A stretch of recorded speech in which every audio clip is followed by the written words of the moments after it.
जय हिंद everyone, welcome back to the our current affairs classes. और आज हमारे पास टॉपिक है अगेन नियर अबाउट 10 टॉपिक है।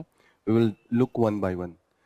कई इसमें से रिपीटिंग भी है, जैसे डिफेमिंग केस वाला। This Medha Patkar gets jail term for the defaming Delhi lieutenant governor. Okay, lieutenant governor, जिसको लेफ्टिनेंट गवर्नर भी हम लोग बोलते हैं। ओके, तो अगेन डिफेमिंग वाला, डिफेमेशन वाला हमने उस दिन पढ़ा था ना, थोड़ा सा फिर उसको रिवाइज करेंगे। What is the defamation. Then we will study centre's delay fixing boundaries to hold the census. तो सेंसस को लेके अभी है कि 2011 के बाद 2021 में होना था, अभी तक नहीं हुआ, तो उसको लेके काफी डिले हो रहा है। और सेंसस पे बहुत कुछ डिपेंडेंट होता है, उसको हम लोग डिस्कस करेंगे। अगेन जो डेमोग्राफी होती है जीएस पेपर 1 में, human resource, and GS paper 3 में भी होता है, that is the different resources, तो उसमें डेमोग्राफी आती है। Okay, then we will study that the Shiv Sena retains 2 seats, BJP wins 1 in Maharashtra. Council, council क्या होता है? Legislative council. तो उसके बारे में पढ़ते हैं। जैसे पार्लियामेंट के दो पार्ट होते हैं, लोकसभा एंड राज्यसभा। कुछ स्टेट्स में, कि मैक्सिमम स्टेट में सिर्फ एक ही है स्टेट लेजिस्लेटिव असेंबली, लेकिन किसी किसी स्टेट में वो दो हैं, state legislative assembly and legislative council. तो उसके बारे में पढ़ेंगे कि what is the legislative council, basics thing about that. Then we will study that the Kozhikode secured city of the literature. तो अगेन द पीसीएस में पूछ सकता है कि इस समय कोझिकोड क्यों न्यूज में था। We will study that. Then we will study project 75I। ये सबमरीन को लेकर प्रोजेक्ट इंडिया बना रहा है। इसमें यह है कि हम फॉरेन कंट्रीज से, दो कंट्रीज हैं यूरोप के, उनसे हम कोलैबोरेट कर रहे हैं, उनसे हम खरीदने की कोशिश कर रहे हैं, और कोशिश है कि धीरे धीरे हम भी बनाना सीखें। इंडिजिनाइजेशन की बात हो रही है, मतलब लोकल प्रोडक्शन की बात हो रही है। तो अगेन इंटरनल सिक्योरिटी डिफेंस के अंडर में आएगा, GS paper 3 of the mains paper. Then we will study why are the scientists looking for the Higgs boson, the best friend. तो हिग्स बोसान क्या है? मोस्ट एलिमेंट्री पार्टिकल, कि वो जो दुनिया में हम कहते हैं ना कि आप हर एक किसी भी एलिमेंट को काटते काटते काटते जाइए तो एकदम सबसे मोस्ट बेसिक एलिमेंट मिलेगा जिससे वो बना है। तो हिग्स बोसान इसका कॉन्सेप्ट देता है। इसी को बीच में गॉड्स पार्टिकल भी कहा जा रहा था। ओके, तो we will see that how the Higgs boson just work in the general manner. इसके डीप में नहीं जाएंगे क्योंकि साइंटिस्ट को भी इसके डीप में अभी नहीं पता चल पा रहा है। अभी एक्सपेरिमेंट कंटिन्यूसली चल रहा है। यूरोप में एक्सपेरिमेंट चल रहा है एलएचजी का, लार्ज हाइड्रोजन कोलाइडर, एलएचसी का एक्सपेरिमेंट बहुत फेमस है, सक्सेस नहीं हो पा रहा है। तो we will see that what is this Higgs boson. After that we will see that the Chinese rocket engine goes evolve during the hot testing. Evolve का मतलब फेल हो गया है। This is the reusable technology जो हम लोग launch अभी India के कॉन्टेक्स्ट में कुछ दिन पहले पढ़े थे, 3-4 दिन पहले, कि इंडिया ने भी सक्सेसफुली टेस्ट किया है उसका जो रीयूजेबल लॉन्चिंग हमारा जो सिस्टम है, व्हीकल है। ओके, अगेन तो चाइना भी कहता है चाइना का फेल हो गया है। हम देखेंगे चाइनीज जो है प्राइवेट सेक्टर का इन्वॉल्वमेंट है। हमें लगता है Chinese are the communist, communist है, उनकी पॉलिटी कम्युनिस्ट है, बट उनकी इकोनॉमी को उन्होंने थोड़ा सा प्राइवेटाइज किया है, कैपिटलाइज किया है। तो we will see that.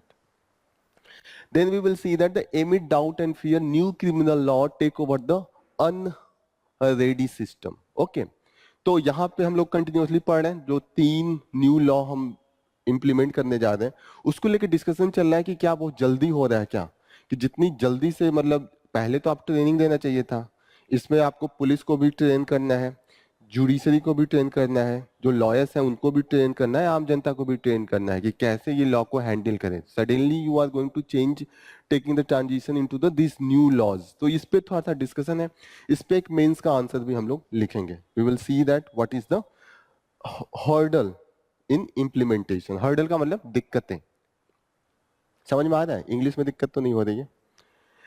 Then we will see that the Iran's theocratic state is unlikely to give space for the popular reformist. Theocratic state का मतलब क्या होता है? What is the theocratic state? Theocratic क्या बोले आप? नहीं, theocratic का मतलब होता है ऐसा ऐसा देश, ऐसा राज्य जहां पे धर्म के आधार पे वहां का शासन चलाया जाए, उसको थियोक्रेटिक स्टेट कहते हैं। यहाँ पे हम देख रहे हैं कि 2 प्रेसिडेंशियल इलेक्शन में कंटेस्ट वहां पे हो रहा है, वहां के प्रेसिडेंट की डेथ हो गई थी, तो वहां पे इलेक्शन हो रहा है। एक है जो रिफॉर्मिस्ट है, रिफॉर्मिस्ट का मतलब न्यू आइडियाज को इंप्लीमेंट करने वाला, एक है कंजर्वेटिस्ट। कंजर्वेटिस्ट का मतलब होता है जो पुराने जो ट्रेडिशन है उसको फॉलो करने के सपोर्टर होते हैं। जैसे कि राइट विंग लेफ्ट विंग का हमेशा हम लोग डिस्कस करते हैं, तो राइट विंग जो होता है वो कंजर्वेटिस्ट होता है, वो ट्रेडिशन को फॉलो करना चाहता है, और जो लेफ्ट विंग होता है वो हमेशा रिफॉर्म की बात करता है, हमेशा न्यू चेंज की बात करता है। Clear? Then we will see that at the end of the Pride Month, this is related to LGBT community, जो ट्रांसजेंडर कम्युनिटी होती है या जिनका सेक्सुअल जो ओरिएंटेशन है वो नॉर्मल ओरिएंटेशन से अलग होता है, उसको एलजीबीटी कम्युनिटी कहते हैं। तो इसके बारे में देखेंगे कि इनके राइट्स का पोजीशन इंडिया में क्या है और अक्रॉस द वर्ल्ड क्या है। जो हमारा थॉट प्रोसेस है पहले बहुत इनके लिए निगेटिव था, एक तबू था। तबू का मतलब होता है किसी चीज से घृणा करना, लेकिन धीरे धीरे हम देख रहे हैं अक्रॉस द वर्ल्ड जो एक्सेप्टेबिलिटी होती है वो बढ़ रही है, और across the world legal system भी थोड़ा सा रिफॉर्म हो रहा है। तो इसको हम देखेंगे कि इंडिया का क्या कंडीशन है, अक्रॉस द वर्ल्ड जो लॉ एंड उनका उनके प्रति जो लॉ है एंड रूल्स है और जो एटीट्यूड है वो क्या है। तो ये आपका एथिक्स में भी काम आएगा, जीएस पेपर 1 में जो सोसाइटी है उसमें भी काम आएगा, जीएस पेपर 2 में जो वल्नरेबल सेक्शन है तो उसमें भी काम आएगा, because these community are the most vulnerable. सबसे ज्यादा आप देखिएगा कि कास्ट का भी एक्सेप्टेंस है, कि दलित या किसी का भी अनटचेबल को भी एक्सेप्ट कर लेते हैं, लेकिन जो एलजीबीटी होती है वो घर के फादर एंड मदर ही एक्सेप्ट नहीं करते हैं। इतना ज्यादा उसके प्रति डिस्क्रिमिनेशन है, इतना ज्यादा अनएक्सेप्टेबिलिटी है। Clear? After that, we will study that what is on the agenda for the 16th Finance Commission. तो we will see that the basics of the Finance Commission. Finance Commission के बारे में आप लोगों को थोड़ा बहुत आइडिया होगा.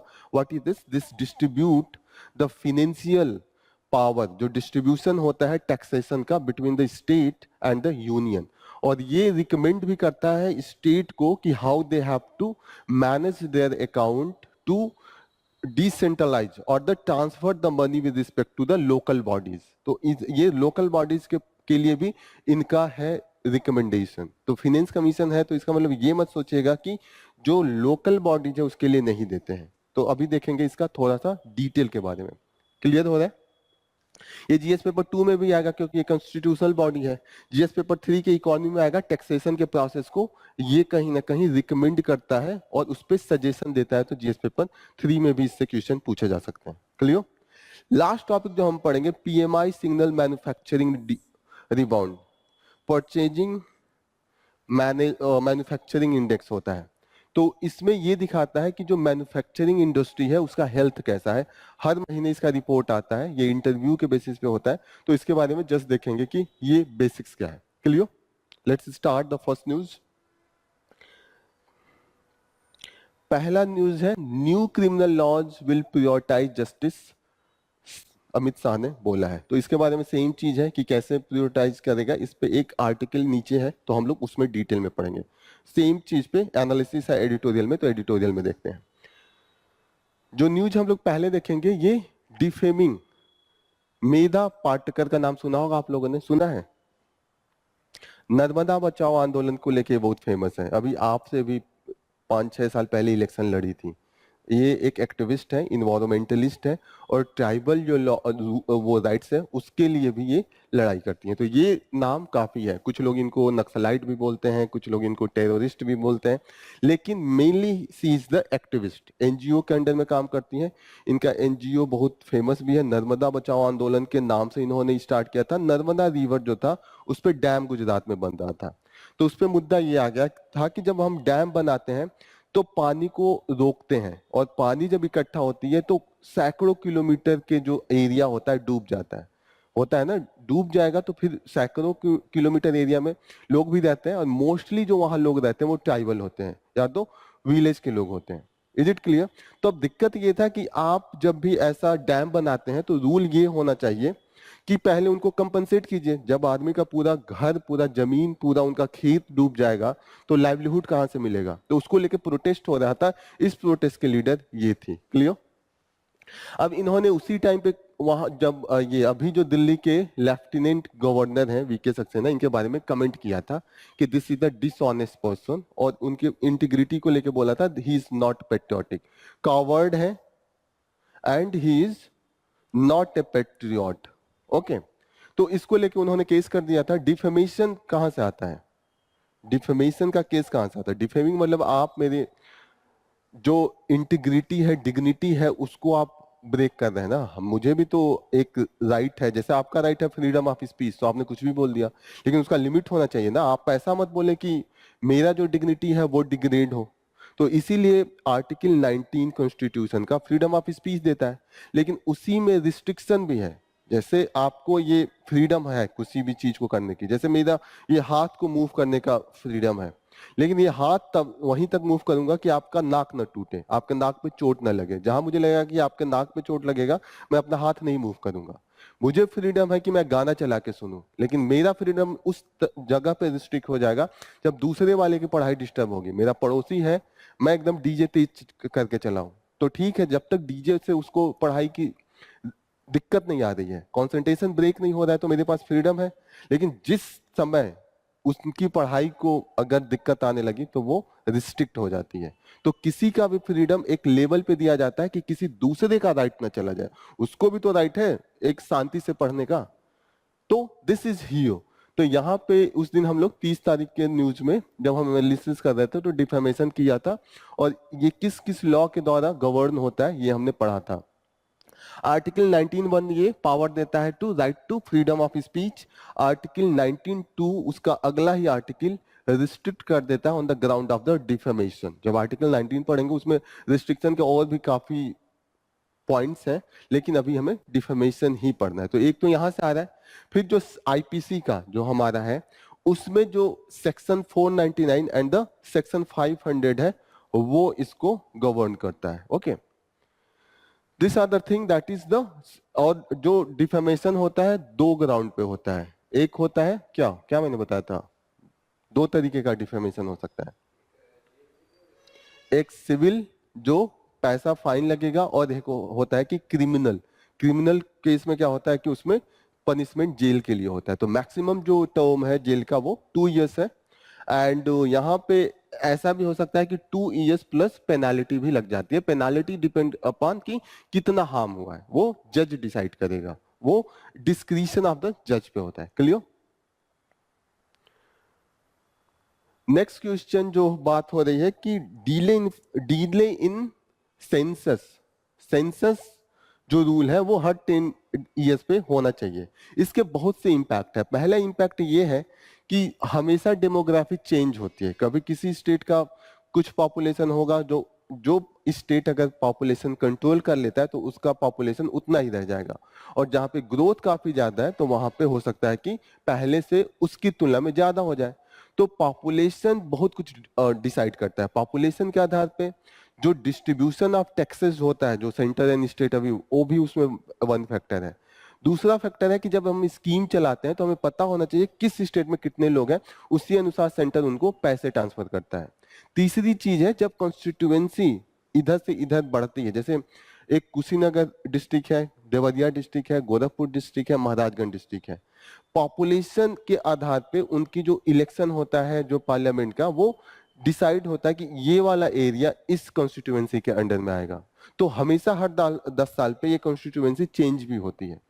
तो ऑन दैट बेसिस अगर सेंसस नहीं होता है तो कहीं ना कहीं जो वन वोट वन वैल्यू का कॉन्सेप्ट है वो डाइल्यूट हो जाता है। हो सकता है किसी ऐसा डिस्ट्रिक्ट हो जहाँ पे बहुत कम लोग हो, वो एक एमपी भेज रहा हो, और कहीं ऐसा भी डिस्ट्रिक्ट हो जहाँ पे उससे दुगुना लोग हो और एक एमपी को भेजते हो। तो जहाँ पे दुगुना लोग हैं उनके वोट की वैल्यू कम हो गई ना, दो लोग मिलके एक वोट के बराबर हो रहे हैं। तो यहाँ पे पॉलिटिकल भी इम्प्लीकेशन है, स्कीम को लेके इम्प्लीकेशन है, टैक्सेशन को लेके इम्प्लीकेशन है। That's why this is very important. Okay, तो ये हम सिर्फ मेंस पर्सपेक्टिव से ये देख रहे हैं। नेक्स्ट न्यूज जो हम करेंगे कि जो जीएसटी इस मंथ का आया है वो 3 सालों का सबसे लोवेस्ट रहा। अभी कुछ महीने पहले अप्रैल में हाईएस्ट था, लेकिन अभी फ्लक्चुएट होके 3 साल का ये लोवेस्ट चला गया। तो ये फ्लक्चुएशन हो रहा है, जो एक एवरेज है वो 1,07.1.74 लाख करोड़ है। 1,74,000 करोड़ रुपए का पर मंथ का जीएसटी का भी कलेक्शन हो रहा है, जो मैक्सिमम अप्रैल में गया था वो बढ़ के 2.1 लाख करोड़ चला गया था, लेकिन फिर से फ्लक्चुएट होके इस लेवल पे आ गया। तो that is the cause of concern. उस समय ये दिया गया था कि लास्ट जैसे फिनेंशियल ईयर होता है 1 अप्रैल से 31 मार्च के बीच में चलता है, तो हो सकता है कि लास्ट वाला वो मंथ था तो जल्दी जल्दी लोग टैक्स अपना भर रहे हो, कलेक्ट कर रहे हो, या जीएसटी का जो भी फाइलिंग है वो जल्दी जल्दी हो रहा है, तो पेंडिंग कई मंथ का था वो मंथ अप्रैल में आ गया था, इसीलिए उस समय मैक्सिमम चला गया था। ये वाला लॉजिक दिया गया था। नेक्स्ट न्यूज यहाँ पे है मुंबई ग्रेजुएट सीट। तो ये क्या होता है graduate seat in the legislative council? ये हम पॉलिटी में पढ़ेंगे what is the legislative council, लेकिन थोड़ा सा बेसिक्स जान लेते हैं हाउ दिस फंक्शंस। इसमें ये होता है कि जैसे स्टेट लेवल पे भी 2 हाउस होते हैं, जनरली 1 हाउस होते हैं, लेकिन किसी किसी स्टेट में जहाँ पॉपुलेशन ज्यादा है वहां पे 2 हाउस हैं। और ये नंबर ऑफ स्टेट्स कितने हैं? 6 हैं। कौन कौन है? हम्म हम्म तमिलनाडु तो नहीं है मुझे लग रहा है। सही जा रहे थे आप। तमिलनाडु में डिमांड तो चल रहा है लेकिन है नहीं अभी। तेलंगाना, आंध्र प्रदेश, 2 2 4 ये हो गए। यूपी बिहार आपने बताया, फिर महाराष्ट्र एंड कर्नाटका। कर्नाटका पहले भी 6 थे लेकिन अभी फिर 6 हो गए। पहले जम्मू एंड कश्मीर था, तो जम्मू एंड कश्मीर को तो अभी हटा दिया, और अभी हटाने के बाद जब एपी चेंज हुआ तो ये तेलंगाना आ गया। तो 6 पहले भी थे, 6 अभी भी है। ओके। जो लेजिस्लेटिव काउंसिल है उसका जो गठन होता है, जो बनाया जाता है, वो उसके लिए पहले स्टेट गवर्नमेंट को, जो वहाँ का स्टेट लेजिस्लेचर है, वो एक रिजोल्यूशन पास करती है with the special majority. State के केस में सिर्फ एक बार कॉन्स्टिट्यूशन में स्पेशल मेजोरिटी है, and it is for the formation of the state legislative council. ठीक है, सिर्फ एक बार है, याद रखिएगा, ये पूछ भी सकता है। और कहीं पे भी सब जगह सिंपल मेजोरिटी से चीजें होती हैं, मतलब कॉन्स्टिट्यूशन में हर जगह सिंपल मेजोरिटी है विद द स्टेट, लेकिन state legislature only one case जो उनको बोलना है पार्लियामेंट से, पावर पार्लियामेंट के पास है। पार्लियामेंट के बनाने के पहले स्टेट लेजिस्लेटर स्पेशल मेजोरिटी से रिजोल्यूशन पास करके रिक्वेस्ट करता है पार्लियामेंट के पास, फिर पार्लियामेंट स्टेट लेजिस्लेचर के लिए स्टेट लेजिस्लेटिव काउंसिल बनाता है विद द सिंपल मेजोरिटी। जो पार्लियामेंट बनाएगा वो सिंपल से होगा, स्टेट का जो रिक्वेस्ट होगा वो स्पेशल मेजोरिटी से होगा। समझ में आ रहा है ये चीजें? ओके। यहाँ पे बहुत डिबेट भी है कि बनाना चाहिए नहीं बनाना चाहिए। बनाने चाहिए का ये लॉजिक होता है कि जो बड़ी स्टेट है, मानिए कोई एजुकेटेड पर्सन है, उसको मतलब इलेक्शन में बोलना नहीं आता है या वो पॉलिटिक्स में इन्वॉल्व नहीं होना चाहता है, लेकिन उसको उसका ओपिनियन, उसके जो सोच है वो आम जनता को जानना चाहिए, या लेजिस्लेचर में उसका सोच जानना चाहिए। यही कारण राज्यसभा को भी है बनाने का, यही कारण स्टेट लेजिस्लेचर का है। दूसरी चीज है कि इसका जो वोटिंग है वो डायरेक्ट नहीं होता है, आम जनता नहीं करती है, स्पेशल इसका वोटिंग होती है। उसमें तो डिवाइड है कि 1/3 जो स्टेट लेजिस्लेचर है उनके पास होता है, फिर उसमें जो कॉन्स्टिट्यूएंसी है सिंपल जैसे ग्रेजुएट लोग होते हैं उनके लिए वन नियर अबाउट 1/12 है, एंड 1/12 इज विद द जो मेयर्स होते हैं। जैसे यहाँ पे जो ग्रेजुएट है और टीचर्स है, और 1/12 जो है वो स्पेसिफाइड बाय द पार्लियामेंट है, मोस्टली ग्रेजुएट को भी दिया जाता है। मतलब ये डिपेंड करता है कि पार्लियामेंट कैसे उसको स्पेसिफाई करता है। और जो 1/6 सीट बनता है वो जाता है नॉमिनेशन बाय द गवर्नर। तो यहाँ पे नॉमिनेशन का भी प्रोविजन है, यहाँ पे 1/6 near about it goes to the nomination by the governor. Okay. 1/3 है वो स्टेट लेजिस्लेचर भेजेगा, तो इनडायरेक्ट है, आम जनता नहीं देगी। जो स्टेट लेजिस्लेचर के मेंबर है वो 1/3 सीट को डिसाइड करेंगे, फिर राज्यपाल के भी हाथ में है। This is the way they are being decided. Clear? जो maximum number of legislative council के होने चाहिए वो 1/3 से ज्यादा नहीं होना चाहिए। जो स्टेट लेजिस्लेटिव असेंबली है उसका 1/3 होना चाहिए। एक लॉजिक तो ये हो गया कि जो एजुकेटेड लोग हैं उनको भेजना चाहिए। दूसरी चीज हो कि स्पेशल कॉन्स्टिट्यूएंसी होनी चाहिए जिसमें म्यूनिसिपैलिटी और जो एजुकेटेड लोग हैं वो स्पेशल अपना मत दे सकें, क्योंकि वोट तो वो कर रहे हैं तो उनका भी एक अधिकार हो जाता है। दूसरी चीज ये है, लेकिन जो अगेंस्ट में जाती है, अगेंस्ट में ये कहा जाता है कि ये फालतू का पैसे का खर्चा है। जब स्टेट लेजिस्लेचर असेंबली कर ही दे रहा है, लोगों ने इलेक्ट किया है, तो आप अलग से एक असेंबली इसलिए बना रहे हैं कि जो पॉलिटिशियन हार जाए उनको आप बैक साइड से, बैक गेट से लाए। तो इसका एक्सपेंडिचर बर्डन पड़ता है। दूसरी चीज होती है कि फालतू का ये डिले करता है, जैसे कभी कभी होता है कि 3 महीने तक वो लेजिस्लेचर का जो बिल है असेंबली का वो रोक सकता है, ज्यादा पावर नहीं है, रिजेक्ट नहीं कर सकता है, लेकिन ये डिले कर सकता है, तो डिलेइंग है, ये है। तो पॉलिटिसाइजेशन ऑफ द पोस्ट भी है, जैसे गवर्नर के पास पावर हो जाएगा ये नॉमिनेशन का, तो कहीं ना कहीं मिसयूज हो जाता है कई बार, तो इसका भी क्रिटिसिज्म है। चीजें क्लियर हो रही हैं? This is the main thing.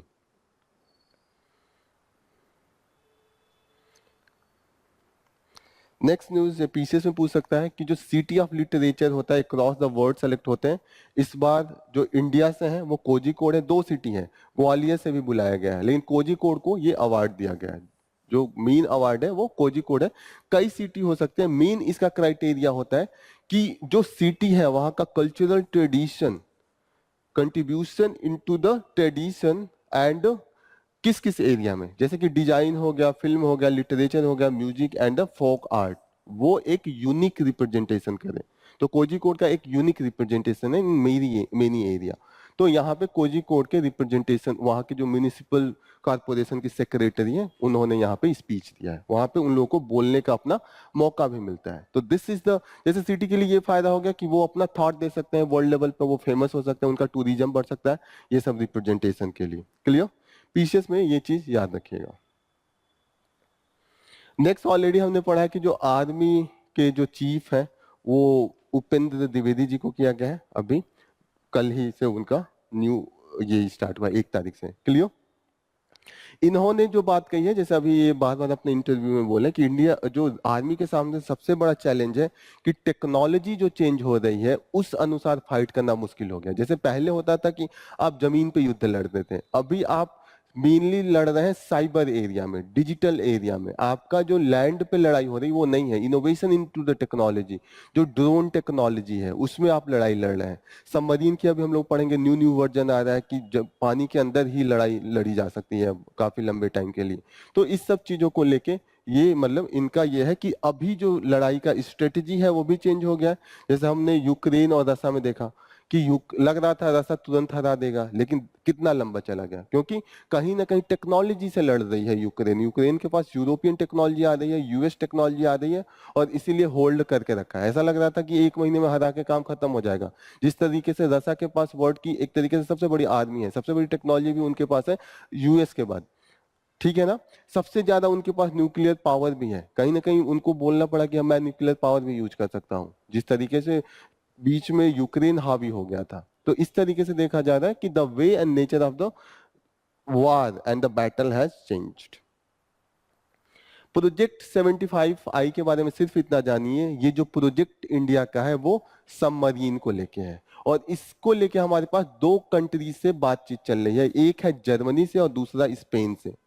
Okay, जो इंडिया की कंपनी इसमें पार्टिसिपेट कर रही है, Mazagon dock ship building limited, यही हमेशा करती है और यही इस समय भी मेन टॉक में है। तो इतना याद रखिए, ये पूछ देगा अधिक से अधिक कि प्रोजेक्ट 75 आई न्यूज में था, किससे एसोसिएटेड है।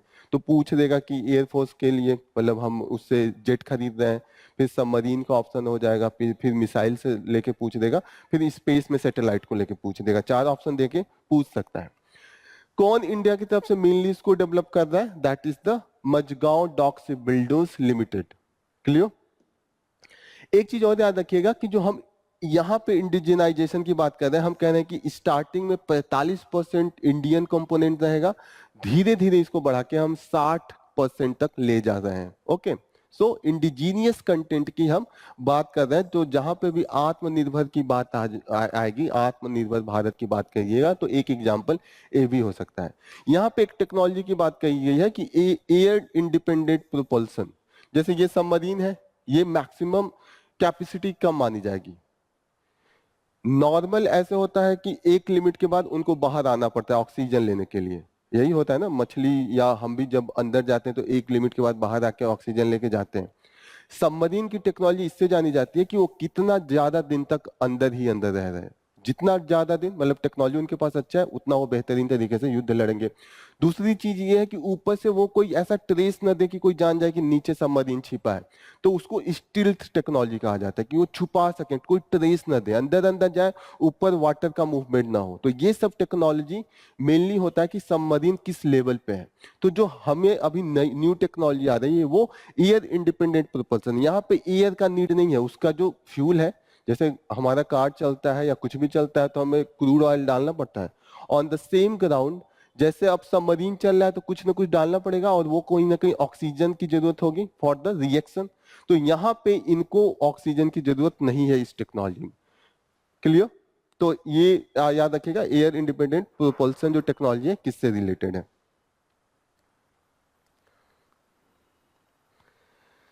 Next news, why are scientist looking for the Higgs boson best friend. तो हिग्स बोसॉन क्या है? God's particle. गॉड्स पार्टिकल क्यों बोलते हैं?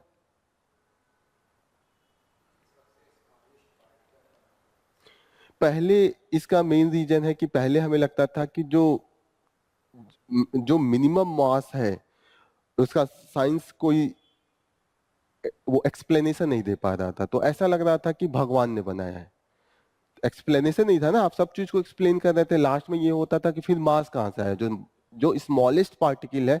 तो आप बोल रहे थे कि अब कोई नहीं एक्सप्लेन कर रहा है, तो जहां से तक एक्सप्लेनेशन नहीं होती है उसके बाद हम कह देते हैं भगवान ने बनाया। जैसे जहां तक एक्सप्लेनेशन होती है वहां हम बताते हैं। जैसे पहले हमें नहीं पता था कि सूरज हमारे तरफ घूम रहा है कि पृथ्वी घूम रही है, तो हमें लगता था कि वो सूर्य भगवान ही है घूम रहे हैं। फिर हमें जब पता चल गया कि वो तो गोला है, वो तो just helium and hydrogen react करके वो कर रहे हैं, तो हमें लगा कि that is just a star. होता है ना कि एक गॉड को वहीं से डिफाइन किया जाता है। जैसे आइंस्टीन का फेमस डायलॉग है कि जहां तक उनका बहुत फेमस यही स्टेटमेंट है कि जहां साइंस नहीं पहुंच पाती वहां से गॉड स्टार्ट होता है, और जहां पे साइंस पहुंच जाती है वहां से गॉड खत्म हो जाते हैं। जैसे नई नई टेक, जैसे आप सोचिए स्टार्टिंग में जब आग जला तो लोगों ने सोचा ये तो चमत्कार हो रहा है, तो लोग आग की पूजा करते थे। ठीक है, पहले जैसे कोई भी नई चीज आई, हवा बह जाता था तो लोग कहते थे ये तो वायु देवता है। ऐसे ही गॉड, जैसे ग्रीक में भी सन को भी गॉड कहा जाता था, उसको अपोलो बोलते थे वो लोग। तो ऐसे ही हर हर सोसाइटी में, हर ट्रेडिशन में गॉड वहीं तक डिफाइन होता है जहां तक एक्सप्लेनेशन नहीं होता है। जिस दिन हम डिफाइन कर लेते हैं उसके बाद गॉड का एक्सटेंशन होने लगता है। तो तब तक गॉड को माना जाता था कि मास जो आ रहा है गॉड से आ रहा है। लेकिन जो इन्होंने एक्सपेरिमेंट किया हिग्स बोसान पार्टिकल, इन्होंने कहा है कि एक गॉड जो मास आता है उसका मेन रीजन है कि एक इनविजिबल वेव हर जगह है। इनविजिबल वेव चारों तरफ यूनिवर्स में भरा हुआ है, और जहां पे भी कोई भी इंटरेक्शन डिसरप्शन इस वेव में होता है वहां मास क्रिएट हो जाती है। जैसे कोई पार्टिकल टकराया तो उसका जो इंटरेक्शन होगा, जो ये हिग्स फील्ड से, इन्होंने इस फील्ड को डिफाइन किया हिग्स फील्ड।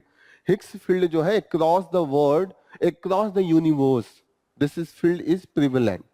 और उस फील्ड से कोई भी पार्टिकल अगर इंटरेक्ट करता है तो मास आ जाता है। मास उतना ज्यादा होगा जितना ज्यादा बड़ा इंटरेक्शन होगा। इन्होंने सिंपल भाषा में आम जनता को समझाने के लिए बोला कि जैसे आप समझिए कि कहीं जमीन पे तेल गिरा है या सिरप गिरा है, कोई भी तेल गिरा है, फिर कोई चींटी चलती आ रही है। अब चींटी को कब फोर्स लगाना पड़ेगा? जब तेल से टकराएगी। तो जहां कोई भी इंटरेक्शन पार्टिकल का होता है वहां पे उसका मास होने लगता है, और जितना ज्यादा उसका टक्कर होगा उतना ज्यादा मास अधिक होगा। दिस इज द डिफिनीशन, इन्होंने ऐसा करा है, दैट इज द। और जो इन लोगों ने एक्सपेरिमेंट किया इसके लिए, उस एक्सपेरिमेंट का नाम है लार्ज हैड्रन कोलाइडर। इसमें ये कर रहे थे कि ये दो प्रोटॉन को नियर अबाउट जो लाइट की वेलोसिटी है उससे ले जाके टकरा रहे थे, और ये मान रहे थे कि वो जब फील्ड बनेगा, जो फील्ड ये लोग डिफाइन कर रहे हैं उसमें बहुत माइन्यूट, जैसे होता है कि 10⁻25 सेकेंड के यहाँ पे है, अराउंड 10⁻25 सेकेंड के लिए वो बनेगा। जैसे क्वार्क को लेके ये लोग एक्सपेरिमेंट कर रहे थे, क्वार्क का मास कहां से आता है? क्वार्क ऐसा माना जाता है जो सबसे छोटा पार्टिकल है और जिसका मास सबसे ज्यादा है। आर यू गेटिंग ना? क्वार्क को ये लोग पा रहे थे by this large hydrogen collider experiment से। क्लियर? अभी ये एक्सपेरिमेंट चल रहा है, इसको एक्सपेरिमेंट को जो हो रहा है वो स्विट्जरलैंड और फ्रांस के बॉर्डर पे 27 किलोमीटर नीचे, जमीन के 1 किलोमीटर नीचे पाइप बनाया इन लोगों ने, और उसमें ये एक्सपेरिमेंट करने की कोशिश कर रहे हैं। तो वहां से हमें पता चलेगा कि व्हाट इज रियली, मतलब क्या होता है जब कोई पार्टिकल अगर ये लाइट की वेलोसिटी से चलती है और टकराती है। क्लियर? इससे बहुत कुछ रिजल्ट आने वाला है। जैसे एक रिजल्ट ये भी आ सकता है कि जो टाइम मशीन बन सकता है कि नहीं, स्पीड के लाइट से चल सकते हैं कि नहीं। लेकिन ये है कि इससे खतरा भी बहुत है कि बिग बैंग भी हो सकता है। जैसे बिग बैंग में क्या होता है, एकाएक एक्सप्लोड हो जाए चीजें, तो यहाँ पे भी ये भी है, तो बहुत चीजें हैं। लेकिन ये एक्सपेरिमेंट सक्सेस नहीं हो पा रहा है क्योंकि जब ये लोग उतनी वेलोसिटी से जब प्रोटॉन को चला रहे हैं तो टेम्परेचर इतना हाई हो जा रहा है कि अनबियरेबल हो जा रहा है, इनको मशीन बार बार बंद करनी पड़ रही है। ये एक्सपेरिमेंट नियर अबाउट 20 सालों से हो रहा है, लेकिन अभी भी इसका मतलब कुछ कुछ रिजल्ट आ रहा है, लेकिन ये लोग फुल्ली नहीं कर पा रहे हैं। That is the main thing. Clear हो रहा है? बस आप ये जानिए कि हिग्स फील्ड क्या है, बोसान पार्टिकल क्या है, कैसे मास का इंटरेक्शन होता है और कैसे मास, किसी भी पार्टिकल में मास कैसे आता है। This is the thing. Next news है, चाइनीज रॉकेट इंडर goes evolve during the hot testing. सिर्फ ये जानिए कि जो इन्होंने लॉन्च किया था उसका नाम है टियांग लॉन्ग। तो यहाँ पे आपको यूपीएससी कंफ्यूज करना होगा या स्टेट पीसेस कंफ्यूज करना होगा, तो ये इसका नाम देगा और पूछेगा कि this is associated with the China, south Korea, North Korea, Japan, क्योंकि इन चारों कंट्री का नाम लॉन्ग चेइंग इसी तरीके से होता है। जैसे नॉर्मल ऐसे देगा यूरोप की कंट्री तो आप पहचान जाएंगे, लेकिन दिक्कत तब हो जाएगा जब South Korea, North Korea, Japan दे दे या इंडोनेशिया दे दे, ऐसे इन लोगों का नाम भी मैच करता है, फिलीपींस दे दे, तो ये याद रखिएगा। एक इनका चियांग 6 एक्सपेरिमेंट चल रहा है, जो चांद से इन्होंने अभी हाल ही में मटेरियल लेके आया था। अभी हम लोग पढ़े थे एक दिन, 5-6 दिन पहले एक डिस्कशन में चियांग 6 को बोला था कि याद रखिएगा, वो भी चाइना का ही प्रोजेक्ट चल रहा है। तो जस्ट यू शुड नो। या यहाँ पे ये दूसरी चीज याद रखिएगा कि ये 2 स्टेज का है। 2 स्टेज का मतलब उसके इंजन कई स्टेज पे बनाए जाते हैं ताकि वो propulsion दे सके। जैसे होता है ना, पहले पुश करता है, फिर नीचे वाला छूट जाता है, फिर उसके आगे वाला दूसरे स्टेज पे पुश करता है। तो ये है जो 2 स्टेज का है। जो इंडिया में जो हमारा मेन जिससे हम लॉन्च करते हैं पोलर सैटेलाइट लॉन्च व्हीकल, ये 4 स्टेज का है। ओके, तो अपनी अपनी टेक्नोलॉजी होती है, अपने अपने नीड के अनुसार ये अपना प्रोपल्सन डिफरेंट स्टेज पे रखते हैं। जैसे अभी हम इंडिया का जीएसएलवी कर रहे हैं, वो 3 स्टेज पे भी हम कर रहे हैं। तो 3 स्टेज 4 स्टेज, जब हम साइंस एंड टेक्नोलॉजी पढ़ेंगे तो इन दोनों का कंपैरिजन हम लोग करेंगे कि क्या फायदा है, क्या घाटा है, क्यों कर रहे हैं। Okay, this is clear. Next news, sense of uncertainty amid doubts and fear, new criminal law take over an unready system। 3 जो लॉ है किसको किसको रिप्लेस कर रहा है, क्या नाम है?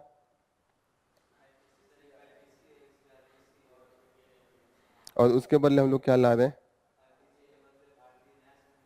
हाँ हाँ, भारतीय दंड संहिता नहीं है, भारतीय नागरिक सुरक्षा संहिता। और तीसरा साक्ष्य, साक्ष्य ये है भारतीय नागरिक सुरक्षा संहिता। ठीक है, एक है भारतीय न्याय संहिता, एक है भारतीय सुरक्षा साक्ष्य। Okay, clear? क्या दिक्कत थी कल हम लोगों ने पढ़ा था, मैं इसीलिए आप लोगों से ही पूछूंगा आज, क्या क्या क्या पॉजिटिव है? हम्म हम्म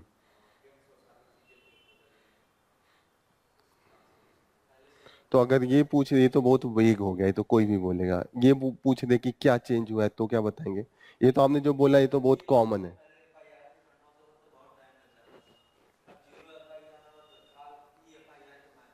डिजिटलाइजेशन को ला दिया। देखिए, यूपीएससी का आंसर एकदम जेनेरिक नहीं होना चाहिए कि वो एकदम नॉर्मल भाषा में बोला जाए, स्पेसिफिक भी थोड़ी सी होनी चाहिए कि ये वाली चीजें हैं। जैसे डिजिटाइजेशन को दे रहे हैं, पहले जो प्रोसेस था वो बहुत लॉन्ग था, तो टाइम स्पेसिफिक मैनर में ला रहे हैं।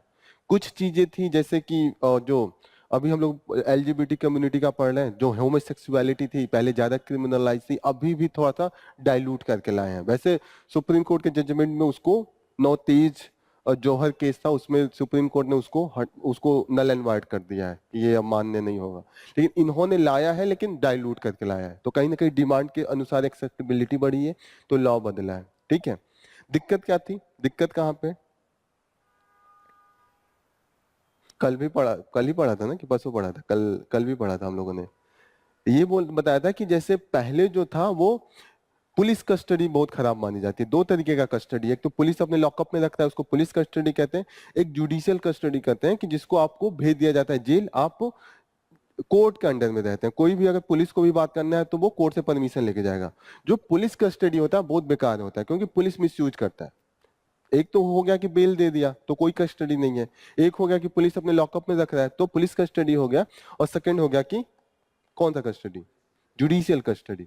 तो जुडिशियल कस्टडी लोगों को एक्सेप्टेबल है, वहां पे नहीं टच कर पाते हैं।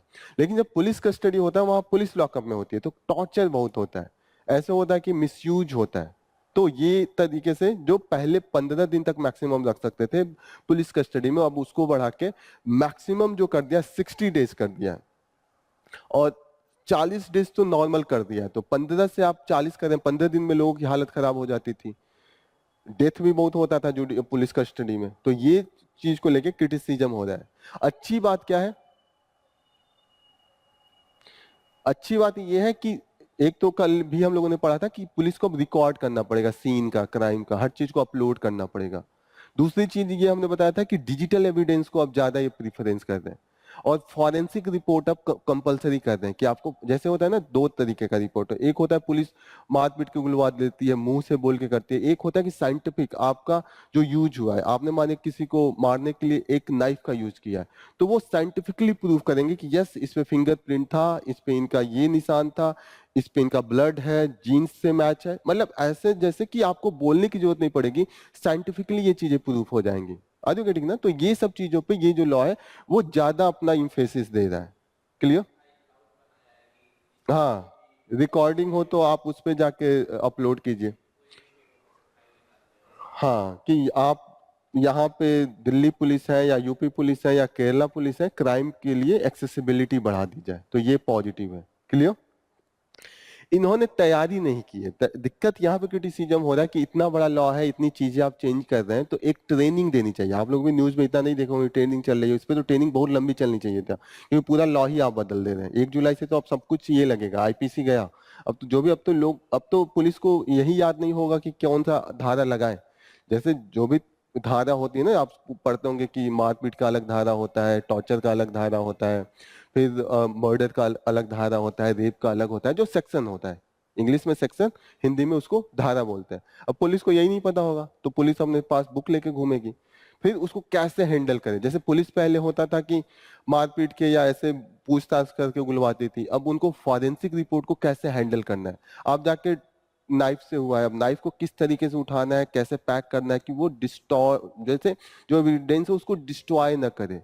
जेनेटिकली कैसे आपको बाल बाल जो भी है कैसे इकट्ठा करके जेनेटिकल रिपोर्टिंग के लिए रखना है, ये सब चीजें कोई ट्रेनिंग देनी चाहिए ना, कि इससे ये होता है, थोड़ी सी उनको। लेकिन पुलिस ही तो मेन हैंडल करती है, वो तो बाद में जब भेजा जाता था फॉरेंसिक लैब में तो वो करती थी। अब तो पुलिस को जब अपने ही स्टेज पे स्टार्ट कर देना है कि आप, जैसे नया में है कि पुलिस को ही रिकॉर्ड करना है पूरे सीन का, तो उनको बताना होगा ना किस में कितने फ्रेम में करना है। कोई भी उठा के कितना कर सकता है, एक प्रॉपर गाइडेंस होना चाहिए ना कि अगर इतना मर्डर हुआ तो आप इस एरिया का कितने एरिया तक को रिकॉर्ड करेंगे। होता है ना, वो इतना ही कर ले। जरूरत है कि इस पूरे एरिया का करना पड़े, आसपास के भी कमरे का करना पड़े। आर यू गेटिंग ना? तो ये सब ट्रेनिंग नहीं है, मैं एग्जैक्ट नहीं बता रहा हूँ क्या है, जस्ट एग्जांपल दे रहा हूँ कि ऐसे ऐसे चीजें होती हैं जिसकी ट्रेनिंग हो सकती है जो अभी नहीं हुई है। Is it clear? सिर्फ आपको ये लिखना है कि training on a different area that will be lacking, ये देना चाहिए था प्रॉपर रूप से, इन्होंने भी बोला है। इन्होंने ट्रेनिंग के तैयारी के नाम पे ये चीज बोल दिया है कि जो हमने crime and criminal tracking network and system जो हमने डेवलप किया, जैसे वो आप कह रहे थे क्लाउड, तो ये भी एक तरीके का वो सिस्टम है, क्लाउड क्रिएट करता है जहाँ पे आप अपलोड कर सकते हैं और फाइलिंग कर सकते हैं। तो इसका इन्होंने कर दिया, लेकिन इसकी भी ट्रेनिंग अभी उतने अच्छे तरीके से नहीं है, और ये इतना इंटैक्ट नहीं है, इंफ्रास्ट्रक्चर उतना ज्यादा नहीं है। लोगों के पास टाइपराइटर नहीं है पुलिस स्टेशन में, टाइपराइटर से अलग से हायर करते हैं, करना पड़ता है प्राइवेट के लिए। तो अभी कंप्यूटर का जो एक्सपर्ट है वो भी तो चाहिए कि कैसे कंप्यूटर के डेटा वोटा निकालने हैं, चेक करना है, मोबाइल का डेटा करना है, क्योंकि अब तो मोबाइल का भी रोल हो गया ना। 100 साल पहले मोबाइल नहीं था तो कोई मोबाइल के प्रति नहीं था ना कि रूल कैसे मोबाइल को हैंडल करना है, कितना डेटा लेना है। वो मोबाइल को मैंने कुछ क्राइम किया और उन्होंने मेरा मोबाइल जब्त किया कि हम क्राइम का डेटा निकालेंगे, वो मेरा पर्सनल डेटा निकाल के मिसयूज कर रहे हैं, तो हो सकता है ना मैंने छोटा मोटा कुछ करा, और पुलिस आके जबरदस्ती मेरी मोबाइल छीन के ले गई, मेरा पर्सनल भी तो इन्फॉर्मेशन होगा, उसका तो मिसयूज हो सकता है ना। तो ये भी तो रूल होना चाहिए कि कितने दिनों बाद इसको वापस करना है, कितने लेवल तक डेटा लेना है, डेटा लेते वक्त कौन साक्ष्य होगा, who will be the there witnessing, ये होना चाहिए ना, मजिस्ट्रेट के सामने आप परमिशन लेंगे। These all things are the missing, यहाँ पे ये सब चीजें हैं, ठीक है, यही चीजें उसमें पूरे तरीके से वो है। एक चीज और इन्होंने कहा है कि टेररिज्म इन्होंने इंक्लूड किया है। अब टेररिज्म इज ए वेरी, एक तरीके से बहुत सीरियस मैटर है।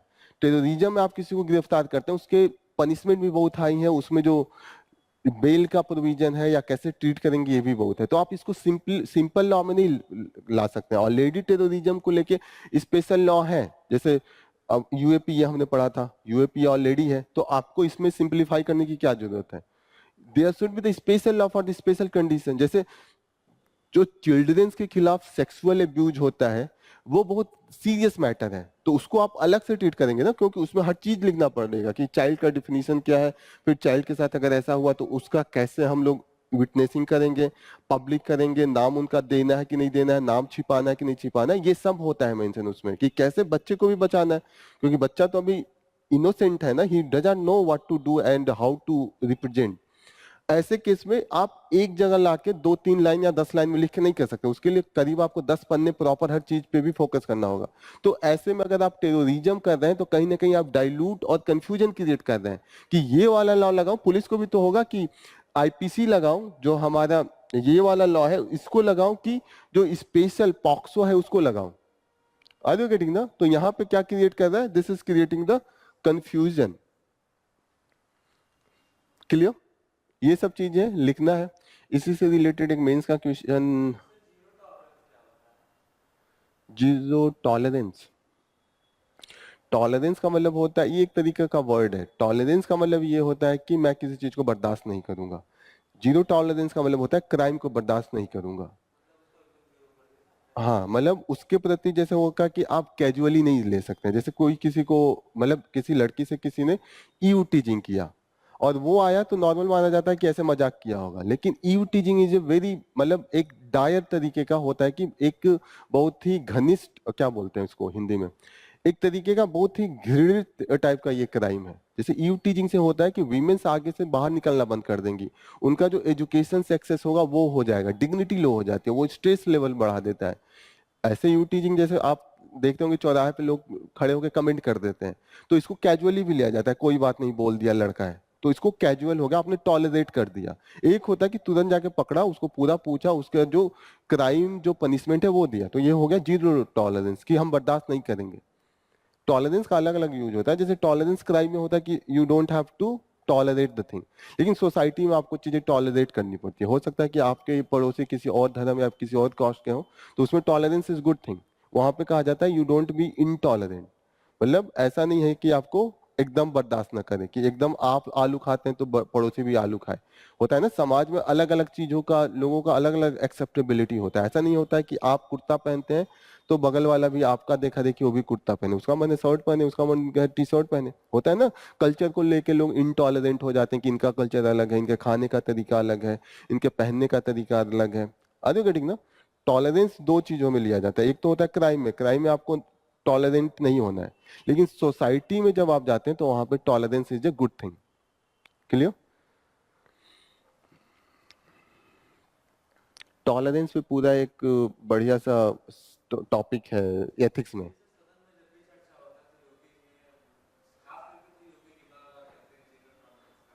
हाँ हाँ, टॉलरेंस होता है कि सोसाइटी में टॉलरेंस करना है, लेकिन आपको क्राइम में या आप जब अफसर बन जाएंगे तो चीजों को लेकर टॉलरेट नहीं कर सकते। जैसे होता है कि आप घूस ले रहे हैं तो इसको टॉलरेंस नहीं कर सकते। ये क्वेश्चन लिखना है, फिर इसका आंसर लिखना है। कल लिख के सब आप लोग लिख नहीं रहे आंसर, कल कोई नहीं सबमिट किया था।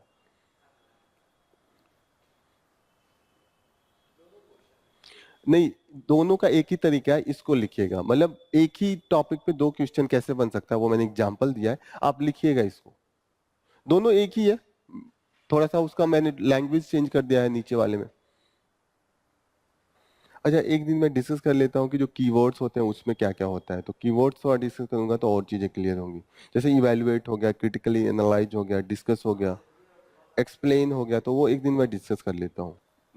ये स्ट्रक्चरिंग, यस, स्ट्रक्चरिंग में ये है कि 250 वर्ड्स है, तो इसका जो इंट्रोडक्शन होना चाहिए नियर अबाउट 35 से 40 वर्ड्स होना चाहिए, और कंक्लूजन भी 40-45 वर्ड्स होना चाहिए। 40-40-80 वर्ड हो गया, जो बच्चे कितने हो गए, 170 वर्ड्स हो गए, वो बॉडी में लिखना होता है। अब जैसे ये है कि इवेलुएट है, यहाँ पे इवेलुएट है, मतलब मैं कहूँ कि किसी को इवेलुएट करना है, आपको पेपर दे दिया गया, आप इवेलुएट में क्या करते हैं कि कितना सही लिखा है कितना गलत लिखा है। एक आदमी को कैसे इवेलुएट करेंगे कि अच्छा, इवेलुएट होता है कि एक टारगेट दे दिया गया, उस पर इवेलुएट किया जाता है कि आपने वो कितना किया कितना नहीं किया। तो इवेलुएट यहाँ पे है कि आपको ये करना है कि ठीक है आपने ये लॉ तो ला दिया, इम्प्लीमेंटेशन के लिए क्या तैयारी है क्या नहीं है, उसको करना है कि सही है कि नहीं है। तो आप सही में लिख देंगे ठीक है ये तैयारी आपने किया हुआ है, लेकिन आप उसमें कमी दिखाएंगे कि आपने ये चीजें और करनी चाहिए। जैसे मैं कहूँ कि आपका कॉपी में चेक करूंगा तो कमी भी दिखाऊं ना गाना नंबर काटने के पहले कि आपने ये नहीं लिखा इसीलिए नंबर कट रहे हैं। इवेल्युएशन का मतलब होता है जांचना किसी को, ओके। तो वहां पे आप एकदम लॉजिकली एक फ्लो में लिख देंगे। लेकिन जब क्रिटिकली एनालाइज करना है तो वहां पे होगा कि कमी पे ज्यादा ध्यान देंगे कि आप क्रिटिसाइज कर रहे हैं, आर यू गेटिंग ना, कि यहाँ पे मेन जो होगा कि वो होगा कि आलोचना करेंगे, आप कमियों का आलोचना करेंगे। इसमें इवैल्यूएशन नहीं है, इसमें है कि कितनी कमी रह गई है उसको आप काउंट कराएंगे कि ये चीजें। लेकिन ये है कि थोड़ा बहुत आप अच्छी चीजें भी काउंट करा देंगे। इसमें है कि आप अच्छी चीजें ज्यादा काउंट कराने की कोशिश करेंगे, लेकिन यहाँ पे है कि आप मेन फोकस होगा कि ये सुधार कीजिए। जैसे होता है ना, अपोजिशन क्या करता है, क्रिटिसिज्म ही करता है, तो उसका मेन फोकस क्या होगा, क्रिटिकल होगा। इवैल्यूएशन में कौन करता है, इवैल्यूएट जो बाहर की कमिटीज होती हैं, बॉडीज होती हैं, वो इवैल्यूएट करती हैं। जो पावर में अगर गवर्नमेंट होता है वो क्या करेगा, चीजों को एक्सप्लेन करेगा, हमेशा पॉजिटिव ही अपना देगा कि ये चीज अच्छी है, काउंट कराएगा कि रोड बना दिया हमने, ये परीक्षण कर लिए, हमने ये नया कर दिया, हमने 4 गुना वेतन बढ़ा दिए। हमेशा वो चीजों को पॉजिटिव सेंस में देता है। अपोजिशन क्रिटिकली एनालाइज, क्रिटिकल करेगा। अगर इवैल्यूएशन होगा वो बाहर की इंस्टीट्यूशन कर सकती है, जैसे डिफरेंट सिविल सोसाइटीज होते हैं, सिविल बॉडीज होते हैं, वो इवैल्यूएट करते हैं। तो यही है डिस्कशन में, ये होगा कि ज्यादा से ज्यादा आप इंफॉर्मेशन देंगे, उसके बारे में बताएंगे कि क्या है, क्या है, मतलब आप ज्यादा फोकस करेंगे कि क्या क्या चीजें लाई गई हैं इन सब चीजों में। लेकिन क्रिटिकली इवैल्यूएशन में यहाँ आप क्या कर रहे हैं, यहाँ आप कर रहे हैं कि कमी क्या है, कैसे इंप्लीमेंटेशन करना मुश्किल है, कैसे ये गलत टाइम पे इंप्लीमेंट किया जा रहा है, ये सब चीजों पे ज्यादा फोकस होगा। क्लियर। और जो मेन फोकस होगा वो बॉडी पार्ट्स होगा। यहाँ पे क्वेश्चन आप एकदम आराम से पढ़ा कीजिए। जैसे ये question, evaluate preparedness of the Indian policing and the judicial system for the implementation of new criminals laws. What steps should be taken to ensure smooth transition? तो ये 2 पार्ट हो गया। अब 2 पार्ट हो गया तो पहले तो ये लिखिएगा कि प्रिपेयर्डनेस क्या है, कितना ट्रेनिंग दिया है पुलिस को। पहले तो आप लेके आएंगे कि कौन कौन को ट्रेनिंग देना था, जुडिशियल पर्सन्स को, जुडिशरी में, फिर पुलिस को, फिर लॉयर्स एंड आम जनता को भी थोड़ी बहुत चीजें पता होनी चाहिए। दूसरी चीजें होनी चाहिए कि आप स्टेप्स, ये वे फॉरवर्ड खुद पूछ दिया, वे फॉरवर्ड आपको बनाना है कि अब आगे क्या क्या कर सकते हैं। तो you have to give the some suggestion कि अभी ये चीज हो गई, अभी ये चीजें करनी चाहिए। कि जैसे इंफ्रास्ट्रक्चर जो डिजिटल एरिया में है वो अभी स्ट्रॉन्ग करना है, जो हमारे एक्सपोर्ट हैं फॉरेंसिक के वो रिक्रूट होने चाहिए, पुलिस को और सेंसिटाइज करना चाहिए, उनकी ट्रेनिंग की फ्रीक्वेंसी बढ़ा देनी चाहिए। जुडिशियरी में भी एक नया डिपार्टमेंट हो जाए जो उनको ट्रांजिशन में हेल्प करे कि अच्छा ये लॉ है, ये लॉ यहाँ पे है, इसको ऐसे हैंडल करेंगे। ऑल दिस थिंग, यहाँ पे जो जजेज हैं उनकी भी ट्रेनिंग होनी चाहिए, क्योंकि जज तो पुराने लॉ के अनुसार काम कर रहे हैं ना, तो वो बूढ़े हैं, 50 साल 60 साल, उनको तो नहीं पता, वो तो सब कुछ पुराना है, हर आदमी को चाहिए ना। जैसे मैं अपने दादाजी को ले जाके एकाएक बताऊं कि पीपीटी पे बनाइए, पीपीटी बनाइए, तो नहीं बना पाएंगे ना। उनको तो कॉपी पे खूब अच्छा कैलीग्राफी करना आता है, मुझे कैलीग्राफी नहीं आएगा लेकिन उन लोगों को आएगा, लेकिन उन्हें पीपीटी बनाना नहीं आएगा, उनको कैसे यूज करना है एमएस वर्ड का नहीं आएगा, तो उनको भी ट्रेनिंग देना होगा ना अगर वो जॉब में है तो। Same is the with the जजेस। क्लियर, क्लियर है अप्रोच कैसे रखना है। Next news, waiting for the reformist, waiting for a reformist, कहां की बात हो रही है, Iran theocratic state is unlikely to give space to the popular reformist. अब यहाँ पे ईरान की बात हो रही है, थियोक्रेटिक स्टेट का मतलब पता चल गया कि वहां का जो स्टेट है वो रिलीजियस बेस पे है, कि वहां पे जैसे होता है ना एक secular state, theocratic state. Theocratic में क्या हो गया, थियोक्रेटिक होगा वो रिलीजन से उसका कानून चलेगा। जैसे इंडिया क्या है, इंडिया सेक्युलर है, तो हमारे पास कॉन्स्टिट्यूशन है, nothing to do with the which religion क्या कहता है, हम कॉन्स्टिट्यूशन को फॉलो करते हैं। ये अपना जो इस्लामिक लॉ है उसको फॉलो करते हैं। वहां पे जो पोस्ट कुछ होते हैं ऑफिस के, जो गवर्नमेंट के, वो जो इनके रिलीजियस इंस्टीट्यूट है उनके लिए फिक्स रखा जाता है। उनका जो मेन लीडर है, सुप्रीम लीडर, वो हमेशा एक रिलीजियस हेड ही होगा। This is the rule here. तो that's why they are the theocratic state. लेकिन उन्होंने ये दुनिया को दिखाने के लिए, नहीं हम डेमोक्रेटिक है तो इलेक्शन भी कराते हैं, और इलेक्शन में डिफरेंट आइडियोलॉजी के लोग उठते हैं। तो अभी जो इलेक्शन है हमेशा वहां पे दो होगा, एक होगा रिफॉर्मिस्ट जो मॉडर्न चीजों को लेके आएगा, एक होगा कंजर्वेटिव।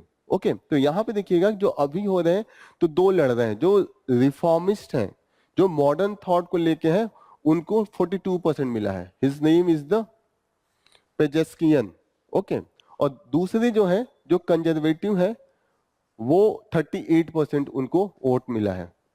तो रन ऑफ हो गया था, हमने देखा था, और वहां पे रूल है कि 51% जाएगा तब होगा। तो दोबारा अब होने वाला है, जो कम वोट आए हैं उनको हटा दिया जाएगा, ये 13% वाले को हटा दिया जाएगा। अब ये दो मिलके करेंगे।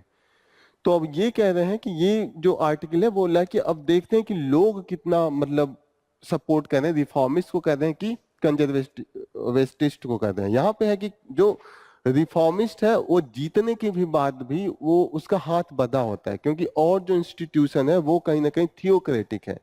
कंजर्वेटिस्ट जो है वो भरे हैं, they are the fill up of the those who have the strong hold on the traditional thought. तो यहाँ पे कहना है कि पहले भी दो लोग जीते हैं, अभी हाल ही के दो प्रेसिडेंट हुए हैं, उनका नाम भी यहाँ पे दिया हुआ है, लेकिन उनमें ज्यादा चेंज हो नहीं पाया है। Okay, so what is their name? यहाँ पे है खतामी एंड हसन रूहानी। अभी कुछ साल पहले ही थे ये लोग, 8-10 साल पहले हसन रूहानी प्रेसिडेंट हुए थे, वो रिफॉर्मिस्ट थे। लेकिन दिक्कत है कि मोइन जो वहां का आर्मी है उसका जो स्ट्रॉन्ग होल्ड है, कमांड है, that is with the religious leaders. और रिलीजियस लीडर है वो कभी भी रिफॉर्म नहीं होने देना चाहते हैं, वो चाहते हैं ट्रेडिशनल चीजें चलती रहे जैसे चल रही हैं। तो this is the main thing. यहाँ पे इन्होंने बोला है कि जो वहां का मेन आर्मी है इस्लामिक रिवोल्यूशनरी गार्ड कॉप्स है। ठीक है, क्या नाम है? ये बहुत फेमस है, ये अभी सब जगह लड़ाई में इनका बहुत वो है, मतलब प्राइम रूल है। और ये भी दिक्कत है कि जो ईरान है वो आसपास के जो देश है वहां पे जो सिया एक तरीके से मिलिटेंट है उनका सपोर्ट कर रहा है। जैसे आप लोग यमन में हाउती को देख रहे होंगे, हाउती बीच में काफी अटैक कर रहा था शिप पे, अमेरिकन शिप पे, इजरायली शिप पे, ब्रिटिश शिप पे, इनटू द रेड सी। पढ़ा था ये, काफी न्यूज में था, कंटिन्यूअसली 6-7 महीने न्यूज में था। तो हाउती का जो सपोर्ट है वो सिया इस मुस्लिम्स है, उनको ईरान सपोर्ट करता है। हिजबुल्ला जो लेबनान है वहां पे भी जो सपोर्ट है वो ईरान ही कर रहा है। Hezbollah are also the Shia Islamist. और ये माना जाता है कि जो एक्सिस मेन ये बना के रखा है, जो इजराइल से लड़ाई असली लड़ रहा है फलस्तीनियन कॉज के लिए, वो ईरान है। तो ईरान के पास सपोर्ट भी बहुत ज्यादा है। जैसे और सऊदी अरबिया हो जाके इजराइल के बीच बीच में दोस्ती कर लेते हैं, इजिप्ट है, लेकिन ईरान ऐसा कंट्री है जो कंटिन्यूअस फलस्तीन के लिए लड़ रहा है, ऐसा माना जाता है। मतलब अरब वर्ल्ड में या इनके इस मुस्लिम वर्ल्ड में एक अलग इमेज है ईरान का। ओके, दिक्कत ये है कि अभी यहाँ पे लोगों को ये लग रहा है कि यहाँ पे जो इकोनॉमिक कंडीशन है ईरान का सही नहीं रहा है, due to the sanction from the यहाँ से US and western countries. Same time जो इनका लड़ाई लड़ रहे हैं डिफरेंट एरिया में, तो उस पर भी तो खर्च हो रहे हैं कंटिन्यूअसली, उसका भी तो इम्पैक्ट पड़ रहा है। तो वहां का जो इकोनॉमिक क्राइसिस का सिचुएशन है, चीजें जो इकोनॉमिक हार्डशिप है कंटिन्यूअसली बढ़ी है। दूसरी चीजें ये है कि बीच में ईरान के जो कंजर्वेटिस्ट लीडर होते हैं वो वीमेंस पे डिफरेंट तरीके का लॉ लगा देते हैं। जैसे अभी हिजाब का लॉ, जो बुर्का का लॉ था कि आपको पहन के निकलना ही है, ये है वीमेंस को एजुकेशन के लेके या कितना वो एम्प्लॉयमेंट में पार्टिसिपेट करेंगे, इसको लेके वहां पे रूल है इस तरीके का। तो कहीं ना कहीं उससे जो आम जनता है कहीं ना कहीं हार्डशिप वो बढ़ा दिया है, रिप्रेशन। अगर कोई विरोध करता है तो वो या तो जेल में डाल देते हैं या तो टॉर्चर करते हैं। This is the thing. ये टोटल है, ये क्लियर हो रहा है क्या है?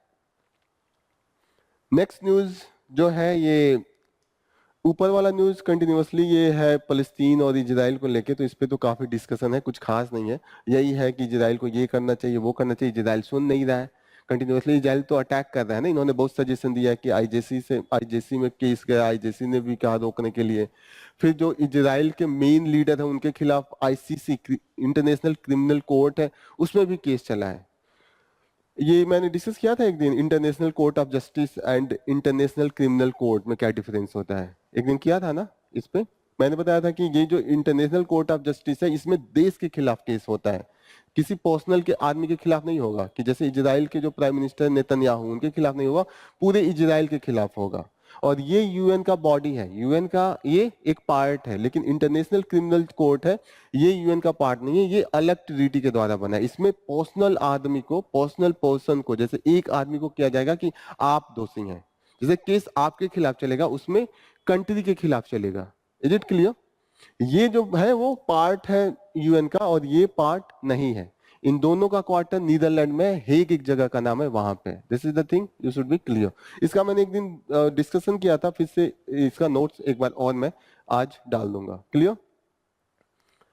नेक्स्ट न्यूज है कि glossing over the unemployment it's electoral price, it's high electoral price. यहाँ पे ये बोल रहे हैं, ये सुब्रमण्यम स्वामी, इनका नाम सुना होगा आप लोगों ने, सुना है सुब्रमण्यम स्वामी? हाँ, बीजेपी के लीडर है, आजकल बीजेपी को ही क्रिटिसाइज करते हैं, क्योंकि इनका हमेशा से सपना है कि फाइनेंस मिनिस्टर हमको बना दिया जाए, मैं सब कुछ चेंज कर दूंगा, और इनको कोई फाइनेंस मिनिस्टर बनाता नहीं है।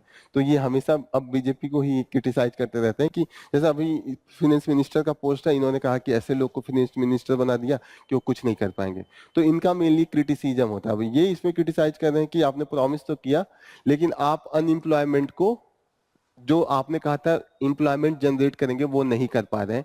और अभी जो अनएम्प्लॉयमेंट का लेवल है, हर साल 2.5 करोड़ एम्प्लॉयमेंट जनरेट होगा, तब जाके आने वाले 5 साल बाद, शायद नेक्स्ट 5 इयर्स में अनएम्प्लॉयमेंट पे कंट्रोल हो सके।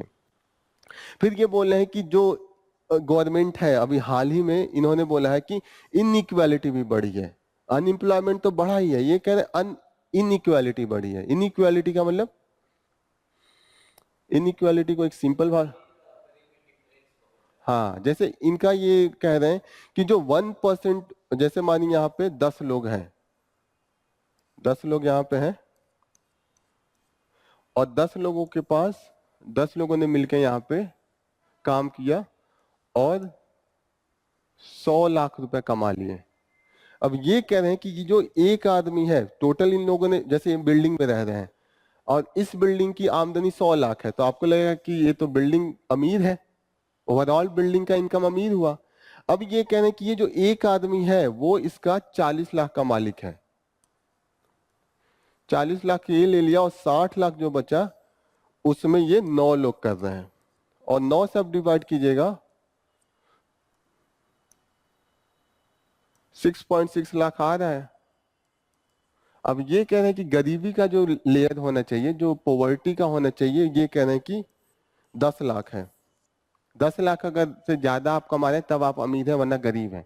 ओवरऑल ऐसे देखने पे लगेगा कि ये बिल्डिंग अमीर है, लेकिन जब अंदर जाइएगा तो इसमें ऐसे भी लोग हैं, जैसे ये तो मैंने 9 को बता दिया, इसमें तो कुछ ऐसे जो एकदम बॉटम पे हैं, वो आप 6 लाख छोड़िए, वो 2 लाख भी साल के नहीं कमा पा रहे हैं। इसमें अलग अलग है, जैसे इसके पास 40 है, फिर 3 ने मिलकर 30 लाख है, फिर जो बॉटम आते आते जो है 30%, उनके पास 1 लाख भी नहीं है।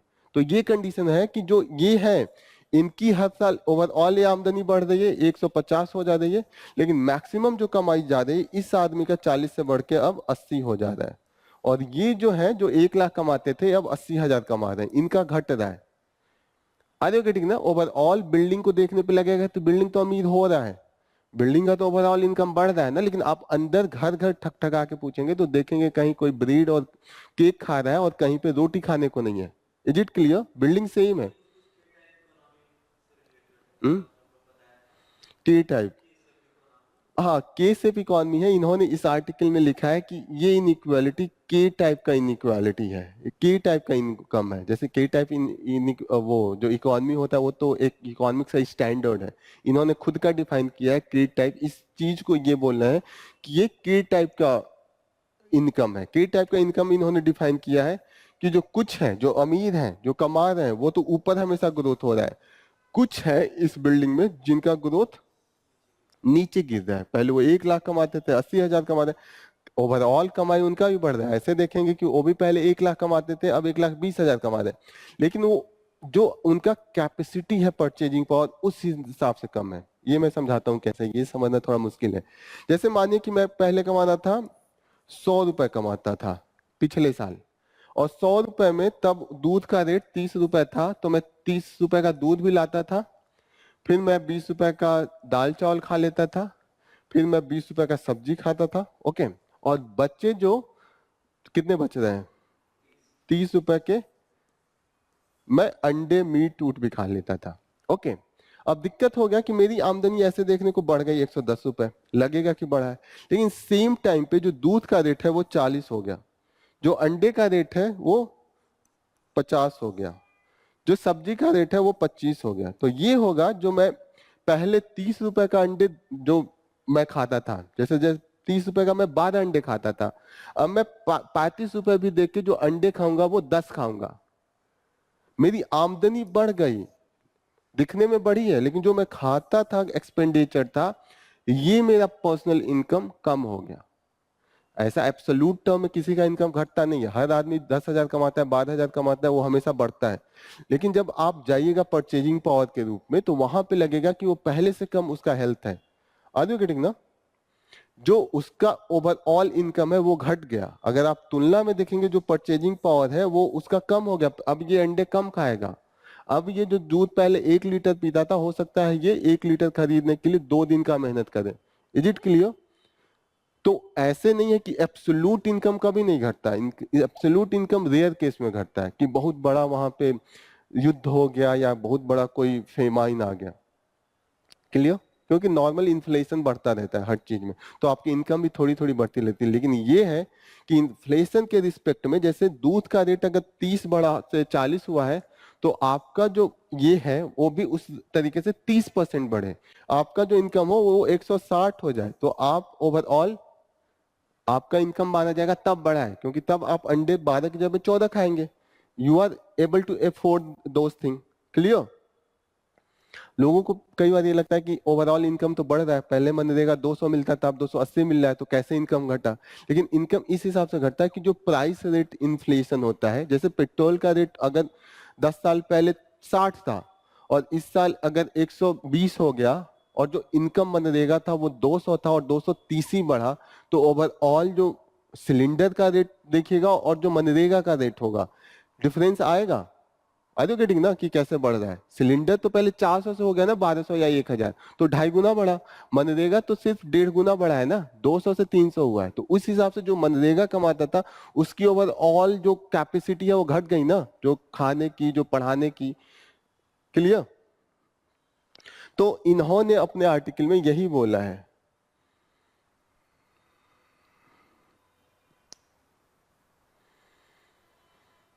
ये बोल रहे हैं कि जो पॉपुलेशन का जो वेल्थ है वो 1% के पास 40% है, जो अपने कंट्री का है। 1% ऐसे लोग हैं जो 40 रुपए लेके रखे हैं, और बाकी के जो 60-99 लोग हैं वो जो 60 रुपए में डिवाइड हो रहा है। ओके, फिर इन्होंने कहा है कि थोड़ी सी हमें क्या लाने की जरूरत है। इन्होंने कहा है कि we need for a structural change and next generation reform.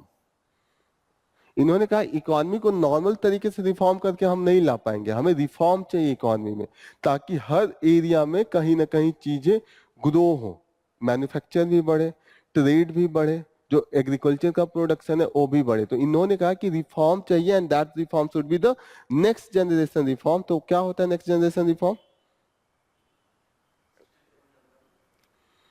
Next generation, अच्छा, जब हम लोग ईरान का पढ़ रहे थे, Iran is important for India, मैं ये बताना भूल गया कि अभी ईरान के साथ 2 प्रोजेक्ट इंडिया इन्वॉल्व है। एक प्रोजेक्ट का नाम है international north south transport corridor.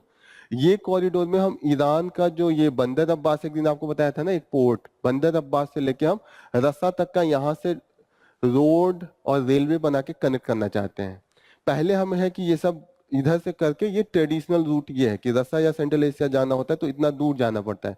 अब ईरान से हम होके जाएंगे तो ये करीब हो जाएगा, तो हमारा जो ट्रेड है, इफिशियंसी है, सब कुछ बढ़ेगा। तो ईरान का इसलिए महत्व हो गया इंडिया में।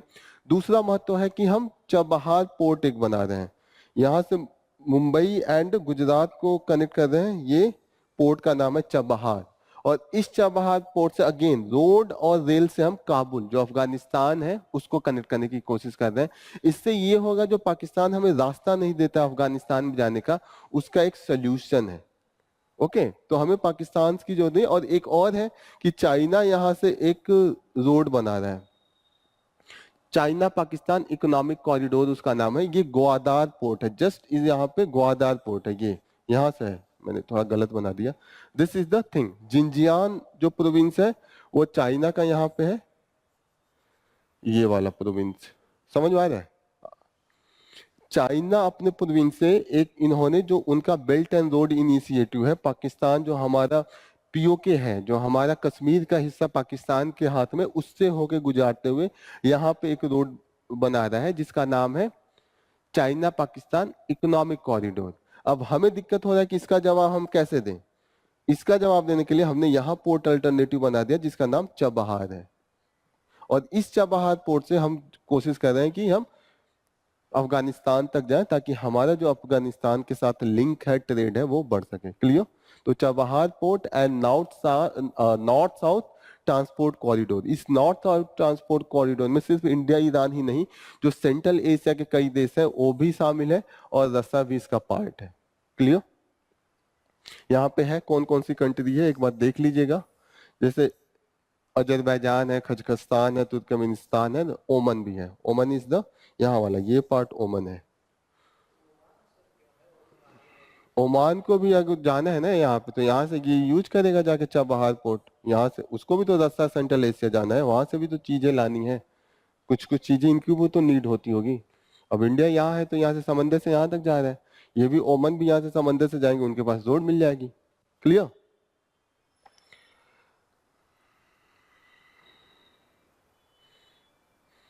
Next important news, a tool to ensure complete voter anonymity. इसमें सिर्फ दो चीजों पे ध्यान दीजिएगा और सब चीजें तो ऐसी हैं। पहला चीज ये है कि टोटलाइजर क्या होता है। जैसे इलेक्शन होता है, इलेक्शन मैं छोटे लेवल पे मानूं कि एमएलए का इलेक्शन हो रहा है, फिर छोटे छोटे वार्ड में इलेक्शन होते हैं कि एक मोहल्ले के एक जगह जाके आपको किसी स्कूल में देना होता होगा, दूसरे मोहल्ले के लोग दूसरे स्कूल कॉलेज में जाते होंगे, वार्ड बटा होता है ना। पहले ये होता था कि वार्ड के हिसाब से इलेक्शन का रिजल्ट होता था कि आधे घंटे में एक वार्ड का हो गया, तो वहां पे बोल दिया जाता है इस वार्ड में इनको 75 वोट मिला है, इनको 110 वोट मिला है, 200-300 के वोट पॉपुलेशन के हिसाब से बांटा जाता था। अब ऐसे में होता था कि वार्ड के हिसाब से आइडेंटिफिकेशन करना अच्छा इजी होता है कि 10 फैमिली है, अब किसी पार्टी को सिर्फ 10 वोट मिला, 90 वोट किसी और को मिला, तो उसको लग जाएगा ना कि पैसे मैंने सबको बांटे थे, 90 मेरे खिलाफ कैसे गया, तो वो कहते हैं ना इस वार्ड के लोगों ने नहीं दिया, तो इस वार्ड में नाली नहीं बनेगा, इस वार्ड में रोड नहीं बनेगा, अगर वो जीत गया। तो इन्होंने कहा कि ऐसे तो वेंडेटा हो जाता था ना, जो पॉलिटिशियन जीतता था जिस वार्ड से नहीं वोट मिलता था, तो उस वार्ड के लोगों के प्रति उसकी एक होती थी दुश्मनी का भाव आ जाता था, नफरत आ जाता था, काम नहीं होता था। ऐसे में ये कर दिया गया कि अब जो वोटिंग होगा, जो काउंटिंग होगा, वो वार्ड वाइज नहीं होगा, वो टोटल एक में मिला देंगे और मिक्स का होगा, तो इसको टोटलाइजर का यूज हो रहा है, जो टेक्निक यूज हो रहा है टोटलाइजर की, टोटल जो ओवरऑल कंस्टिट्यूएंसी है मिला के हर एक घंटा पे अब होता है कि इतने से ये वोट से आगे हैं। अब वार्ड के हिसाब से नहीं होता कि इस वार्ड से इतना मिला है ये आगे हो गए हैं। Okay, this is clear. फिर इन्होंने बोला है कि rule 56 of the conduct of election rule है, यहां पे जो है रिटर्निंग ऑफिसर को पावर देता है कि रिजेक्ट द बैलेट पेपर, अगर उस पे कुछ ऐसा साइन बना हो बैलेट पे कि जहां पे ये आइडेंटिफिकेशन हो पाए कि this is from the this particular person. ये अभी तो वो हो गया जैसे कि हमारा एमपी का इलेक्शन, एमएलए का इलेक्शन तो ठीक है इससे हो रहा है, लेकिन जो लोकल बॉडीज का अभी भी बैलेट से होता है, जो म्यूनिसिपैलिटी का है, तो यहाँ पे जो पावर होगा वो रिटर्निंग ऑफिसर के पास होता है। अभी ये बहुत न्यूज में था, अभी चंडीगढ़ में देखा था, वो जो मेन रिटर्निंग ऑफिसर था वो रिजेक्ट कर दिया था आपके वोट को, काफी बवाल हुआ था, सुप्रीम कोर्ट ने रिजेक्ट किया था। ये न्यूज देखा था आप लोगों ने? अरे ये तो बहुत बड़ा न्यूज था, कंटिन्यूअसली, हाँ कंटिन्यूअसली ये न्यूज में था, ये तो एकदम मतलब 10 दिन तक हेडलाइन था। सुप्रीम कोर्ट में ये गया था, सुप्रीम कोर्ट ने कहा था कि ये मर्डर ऑफ डेमोक्रेसी है, ऐसे कमेंट आए थे। ठीक है, अच्छा, ये सब न्यूज, इतना बड़ा न्यूज पता ही नहीं है। अच्छा, नहीं ये बहुत ज्यादा न्यूज में था, फ्रंट पेज पे कंटिन्यूअसली था। ओके, क्लियर हो गया ना ये जो दो कॉन्सेप्ट है कैसे हैं। नेक्स्ट न्यूज जो हम कर रहे थे, एंड ऑफ प्राइड मंथ, जो जून का मंथ होता है वो सेलिब्रेट किया जाता है for the recognition of the rights of the LGBT community. LGBT Q I A, बहुत से आइडेंटिफिकेशन है। This is on the basis of the orientation towards the attraction and love towards the different category. जैसे lesbian का क्या मतलब हो गया कि girls, the girls have the attraction towards the girls. Gay का हो गया boy, the male has the attraction towards the male. Bisexual का मतलब हो गया कि एक पर्सन का जो अट्रैक्शन है उसका फीमेल के भी तरफ उतना है और मेल की तरफ भी उतना ही है। Okay, clear. टी से हुआ ट्रांसजेंडर। ट्रांसजेंडर होता है कि बाय द बायोलॉजिकली जब पैदा होते हैं तो उनकी आइडेंटिफिकेशन नहीं हो पाती है कि दे आर द फीमेल और the male, they are the transgender. Clear. Queer, Q से होता है queer, Q U double E R. क्यूअस होता है कि एक ऐसा मतलब कम्युनिटी जो अपने सेक्स को किसी से आइडेंटिफाई ना करे और वो सबके साथ आइडेंटिफाई करे। क्लियर हो रहा है। एक तरीके से नीचे यहाँ पे डिफिनीशन अलग अलग दिया है। क्यूअर हो गया, हो गया। इंटरसेक्स एंड एसेक्सुअल हो गया। एसेक्सुअल का मतलब no orientation toward the sexual behaviour, उनका कुछ नहीं है, वो किसी के प्रति अट्रैक्शन नहीं करते हैं। क्यूअर का ही हो गया कि उनका अट्रैक्शन डिफरेंट हो सकता है, बदलता रहता है, दैट इज द क्यूअर।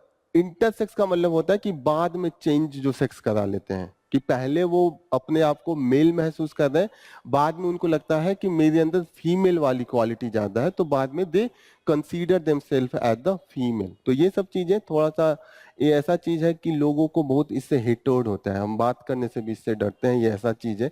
लेकिन this is the thing that इनके राइट के बारे में बातें हो रही हैं कि ये है कि जो लोग खुद ऐसा पैदा हो जाए ट्रांसजेंडर, आप अगर उनकी जगह पे रहते हैं तो उनके साथ बहुत डिस्क्रिमिनेशन होता है। न ही एजुकेशन का राइट होता है, न ही एम्प्लॉयमेंट की राइट होता है। अगर वो सेक्स एक तरीके से ज्यादा होता है तो लोग कमेंट भी बहुत करते हैं, क्योंकि हमारा थॉट प्रोसेस ही यही है। लेकिन कहीं ना कहीं धीरे धीरे उसको हम रिकॉग्नाइज कर रहे हैं, और इंडिया में रिकॉग्निशन का शुरुआत सुप्रीम कोर्ट से हुआ। सुप्रीम कोर्ट ने जो पहला जजमेंट आया था, national legal service authority case 2014 में आया था, इन्होंने अपना जजमेंट दिया था और थर्ड जेंडर को रिकॉग्नाइज किया था कि ये अलग जेंडर है। पहले तो हम मानते ही नहीं थे, पहले हम बीमारी मानते थे या मानते थे कि मेंटली ये पर्सन इज द, मतलब उसको कुछ कमी है, दिमागी रूप से सही नहीं है। सुप्रीम कोर्ट ने कहा ये नॉर्मल चीजें हैं, लोगों का attraction with the different sex हो सकता है, that is not A abnormal thing. और उन्होंने कहा कि अब थर्ड जेंडर का भी ऑप्शन फॉर्म में या कहीं पे भी होना चाहिए। ओके, वो पर्सन खुद को डिसाइड कर लेगा कि विद द, मतलब जैसे वो फीमेल है मेल है, ये खुद डिसाइड करने का उसके पास अब राइट होगा। फिर केस आया Navtej Johar versus union of India case 2018। अगर कभी भी एलजीबीटी पे आता है ये सब केस बहुत इंपॉर्टेंट है। नलसा केस इसको कहा जाता है, NLSA। नलसा एक लीगल अथॉरिटी है जो फ्री एड का, जो वल्नरेबल सेक्शन है, जो वीक है, उनके लिए फ्री लीगल एड का एक तरीके से स्कीम चलाता है। क्लियर। नौतेज जोहर में क्या आया? नौतेज जोहर में आया कि जो सेक्स विद द मेन है उसको क्रिमिनल हम मानते थे, क्योंकि जो पहले था ऐसा ही हमारा थॉट था, लॉ भी ऐसे था, तो ऐसे में सजा हो जाती थी।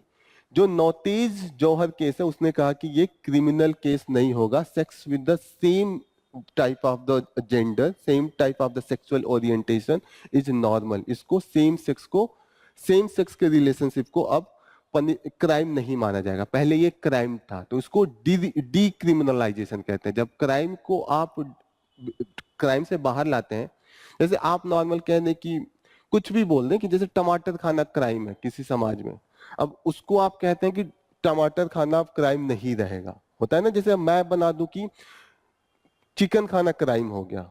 जैसे अभी हम लोग एक तरीके से बीफ ईटिंग पे बोल रहे हैं ना कि होना चाहिए कि बीफ को नहीं खाना चाहिए, क्राइम हो, ऐसे हम चिकन खाने पे भी क्राइम कर दें, फिश खाने पे भी क्राइम कर दें, तो क्रिमिनलाइजेशन हो जाएगा। पहले क्राइम नहीं था, अभी तो मस्जिद में आदमी लोग खाते हैं, पार्टी के लिए खाते हैं। मानी कोई ऐसी थॉट, ऐसी आइडियोलॉजी होगी जो चिकन खाने को मानती हो कि क्राइम है, और वो पावर में आते हैं और उसको इम्पोज कर देते हैं, तो हम क्या कहेंगे, क्रिमिनलाइजेशन हो गया। फिर कोई और ऐसा आइडियोलॉजी है जो चिकन खाना नॉर्मल समझे और उसको क्राइम से बाहर ला दे, तो उसको क्या कहेंगे, डीक्रिमिनलाइजेशन। तो जो नौतेज जौहर केस आया था उसको डीक्रिमिनलाइज कर दिया, सेम सेक्स को। क्लियर? देन अभी रिसेंटली हाँ इस पे बहुत मनोज वाजपेयी है। इसमें बहुत सा है, बहुत सा अभी भी बहुत से लोगों को लगता है this is the not good for the society. इसमें बहुत है, एथिकल डिबेट है कि सोसाइटी के लिए अच्छा नहीं है। किसी का मानना है सोसाइटी को पर्सनल चीज से क्या लेना है, सोसाइटी को अगर अच्छा रहना है तो अपने क्राइम को रोके, चोरी को रोके, लड़ाई झगड़ा को रोके, वायलेंस को रोके। ये तो पर्सनल चीज है ना, sex is the personal thing, nothing to do with the other person. जो दो लोग इन्वॉल्व है they have to do with that, वो कोई भी हो, अगर उनको दिक्कत नहीं है, उनको अगर जबरदस्ती नहीं किया जाता है तो दैट इज नॉर्मल। अगर दो लोगों का कंसेंट है and they are beyond age 18 year के एबव है, तो सोसाइटी से क्या लेना, this is the personal thing. मैं अपने घर में जाके कुछ भी बना के खा रहा हूँ, what to do with the other, अगर ये क्राइम नहीं है। जैसे क्राइम मैं ग्रेट इंडियन बस्टर्ड को मार के खाऊं तब है ना, लेकिन चिकन की संख्या ज्यादा है और चिकन ऑलरेडी अवेलेबल है, अगर ऐसा नहीं है तो उसको मार के खाऊं तो उसको क्राइम नहीं बना सकते है ना। तो क्राइम जो पर्सनल चीज है वो घर के अंदर होती है, nothing to do with the outsider. Outsider को तब दिक्कत होना चाहिए जब मैं पब्लिकली कुछ गलत करता हूँ। Is it clear? ये सब डिबेट है, कभी आ जाएगा कि एस्से में लिखना है तो ये सब पॉइंट लिखना पड़ता है, you should have the point. चार तरीके से बात करना आना चाहिए। एस्से का क्या है, आपको 1000 में आंसर लिखना पड़ता है, 1000 words you need to write essay. 1200 word के बीच में 1000 से 1200, तो उसको आपको डिफरेंट पर्सपेक्टिव डिस्कस करना पड़ता है। हाँ 8-10 पेज लिखना होता है, तो वो सब कुछ लिखना होता है, economic perspective, social perspective, political perspective, इस पे बहसबाजी चलेगी। तो ये सब केस होता है, ये सब काम आएगा। रिसेंटली जो आया है अंजलि गुरु संजना जान versus union of India case, यहाँ पे क्या आया है कि जो फैमिली रिलेशन में है, particularly the inheritance right, property right and others right में है, उसमें जो अगर सेम सेक्स कपल है या क्यूअर है, उनका भी बराबर का राइट दिया गया है।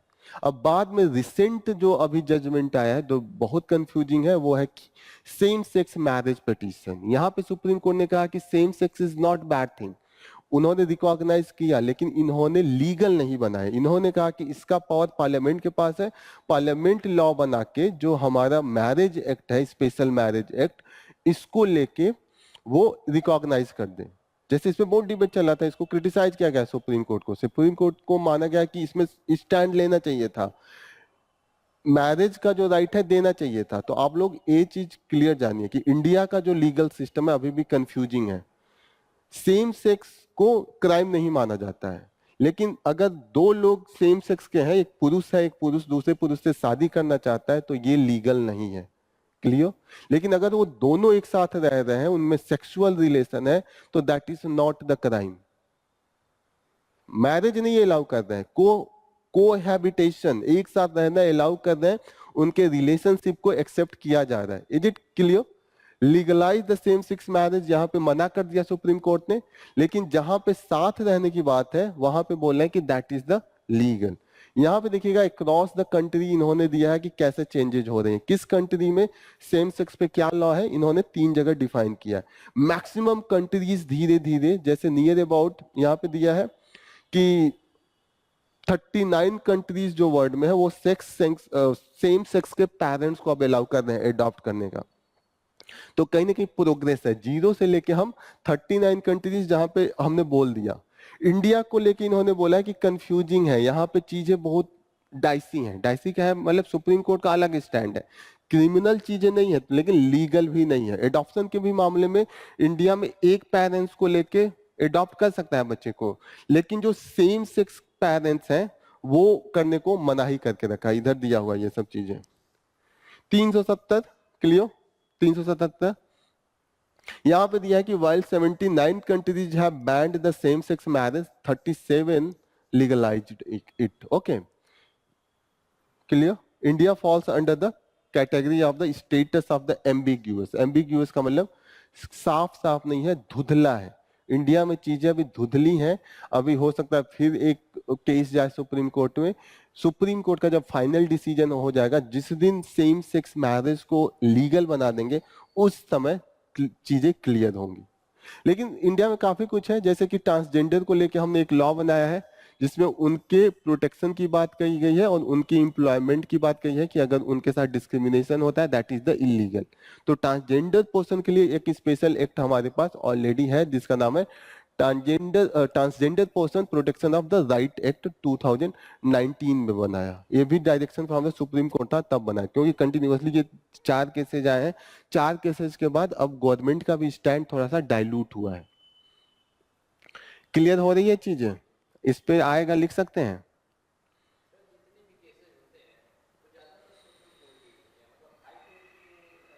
हाई कोर्ट का है तो हाई कोर्ट का वैल्यू, लेकिन जैसे ये जो केस था, नलसा का केस था, नलसा का केस के बाद नवतेज सिंह जौहर का केस आया। नवतेज सिंह जौहर के केस के बाद, केस आने के पहले नलसा ने तो डिफाइन कर दिया कि थर्ड जेंडर हम डिफाइन करेंगे। 2014 में ही एक केस दिल्ली हाई कोर्ट के पास गया। दिल्ली हाई कोर्ट के पास जो केस गया था उसका नाम था सुरेश कुमार कौशल केस है, नाज फाउंडेशन केस था। इसमें दिल्ली हाई कोर्ट ने बोल दिया कि इलीगल है सेम सेक्स, तो सुप्रीम कोर्ट ने लीगल किया, हाई कोर्ट ने इलीगल कर दिया। फिर 2018 में दोबारा सुप्रीम कोर्ट ने नवतेज सिंह जौहर, जो नवतेज जौहर केस है, इसमें बोला है कि that is not illegal. Again 377 को हटाया है, डिक्रिमिनलाइज किया। तो हाई कोर्ट का तो होता है, लेकिन ये है हम लोग पॉलिटी में करेंगे, पढ़ेंगे कि supreme court and high court के पास रिव्यू का होता है, सेल्फ का जो जजमेंट होता है उसको भी रिव्यू करके वो पलट देते हैं। तो इसको कहते हैं कि इसको रिव्यू, क्या कहते हैं, हाँ इसको ये होता है। इसके और भी इनके पास पावर है, जैसे स्पेशल लीव पिटीशन का भी पावर है, आर्टिकल 136। तो ये सब हम लोग पढ़ेंगे, जब जुडिशरी पढ़ेंगे तो ये सब पावर पढ़ेंगे। तो है मतलब हाई कोर्ट का भी है, लेकिन हमें हाई कोर्ट सुप्रीम कोर्ट से नहीं लेना होता है। हमें केस का नाम याद हो, that is more than sufficient. Case का आधा भी नाम हो ना, अंजलि गुरु संजना जान केस, तो इतने पे that will be more than sufficient. NALSA case केवल पता है तो इतना पता है। वही सुप्रीम कोर्ट ने कहा हम सिर्फ ये ले सकते हैं कि हमारी जो अपेक्स जुडिशरी है उन्होंने इसको रिकॉग्नाइज किया। अगर याद नहीं आ रहा है कि सुप्रीम कोर्ट ने दिया कि हाई कोर्ट दिया, क्योंकि इतना केस होगा कौन कौन याद रखेगा, याद भी रहता है तो आदमी उसको ब्लैंक हो जाता है कभी कभी। तो सिर्फ नाम हल्का सा याद हो, और हाई कोर्ट है supreme court doesn't matter. Overall judiciary का क्या स्टैंड है वो पता होना चाहिए। क्लियर?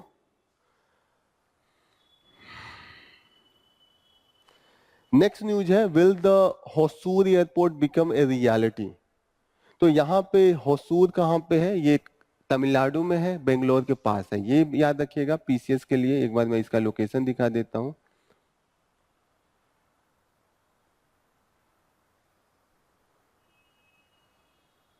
ये रेड वाला जगह दिख रहा है, ये वहां पे बेंगलुरु है। बेंगलुरु के ये रेड वाला जगह ये होसूर है, एक इंडस्ट्रियल टाउन है। होसूर दिखाइए, होसूर। ओके,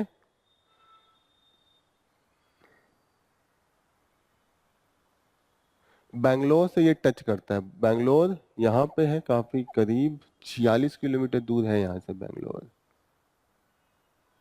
ये बेंगलुरु है और ये हुसूर है, बेंगलुरु एंड हुसूर। क्लियर? अब यहाँ पे एयरपोर्ट बनाने की बात हो रही है। अब एयरपोर्ट में रूल ये है कि जैसे नॉर्मल रूल है कि अगर 150 किलोमीटर के एरिया में कोई इंटरनेशनल एयरपोर्ट है तो वहां पे दूसरा एयरपोर्ट नहीं बना सकते। बनाने के लिए स्पेशल परमिशन लेना पड़ता है सिविल एविएशन मिनिस्ट्री की। वहां के सेक्रेटरी होते हैं, उनके अंडर में कमिटी बनती है, तो वो डिसाइड करते हैं कि जरूरत है कि नहीं। तो होसूर जो है वो बेंगलोर के पास है, बेंगलोर इज जस्ट 46 किलोमीटर। अब इसको लेके आ रहा है कि कैसे इसको परमिशन मिले। पहले तो परमिशन दे दिया था बात करके, जब उस समय एआईडीएमके की गवर्नमेंट थी। AIADMK was the ally of the BJP. अभी डीएमके की गवर्नमेंट आ गई है।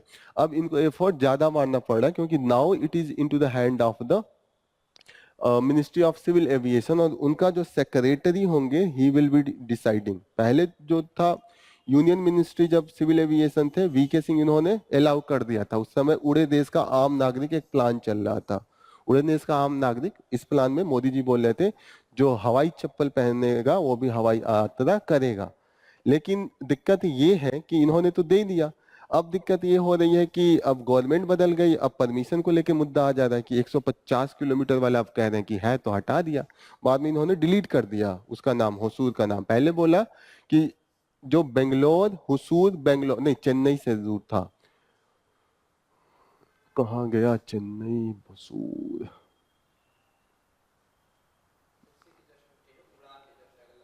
अच्छा कनेक्ट द, अच्छा ये नीचे वाला है, चेन्नई होसूर, चेन्नई से इन्होंने पास किया था, बाद में जब चीजें बदली तो इन्होंने डिलीट भी कर दिया इसको, यहाँ डिलीटेड फ्रॉम द उड़ान डॉक्यूमेंट्स। ठीक है, अब दिक्कत हो रही है कि बोलेंगे फिर से जाके आप लीजिए, तो जो सेक्रेटरी है, स्टीयरिंग कमेटी बनेगा, जो secretary of civil aviation ministry है, वो जाके बोलेंगे कि यस दिस इज पॉसिबल और नॉट, ऐसा है पॉसिबल है। जैसे अभी जो नोएडा में जो हम बना रहे हैं एयरपोर्ट, वो तो बस कितना दूर है, मुश्किल से वो भी 40-50 किलोमीटर है।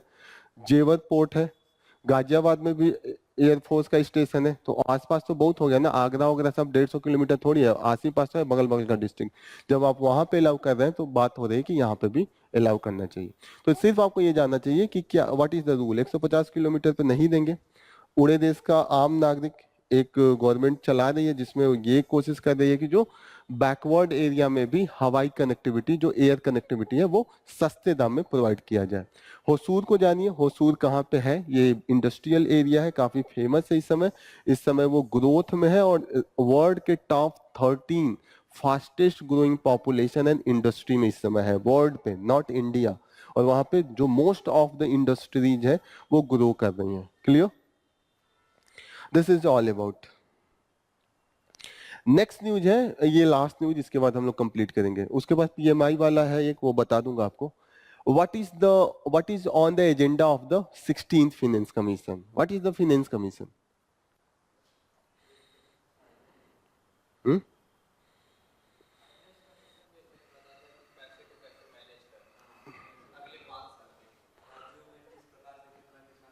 फाइनेंस कमीशन आर्टिकल 280 कॉन्स्टिट्यूशन में, उसके अंडर में माना गया कि फाइनेंस कमीशन होगा। फाइनेंस कमीशन हर एक 5 साल पे प्रेसिडेंट अपॉइंट करेगा, this is appointed by the president.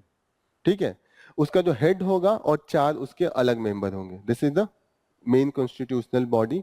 इसमें एक जज भी होंगे जो पब्लिक फिनेंस में जिनको नॉलेज होगा वो होंगे, एक फिनेंस एडमिनिस्ट्रेशन में होंगे और एक को इकोनॉमिक्स का बढ़िया नॉलेज होना चाहिए। नहीं नहीं, इसके एक अलग इंडिपेंडेंट बॉडी है। अगर फिनेंस मिनिस्ट्री को फिनेंस मिनिस्टर बना दिए जाएंगे तब तो वो तो यूनियन के पक्ष में देंगे ना, प्रेसिडेंट। देखिए फिनेंस कमीशन का काम ये है कि वो झगड़ा सॉल्व करे।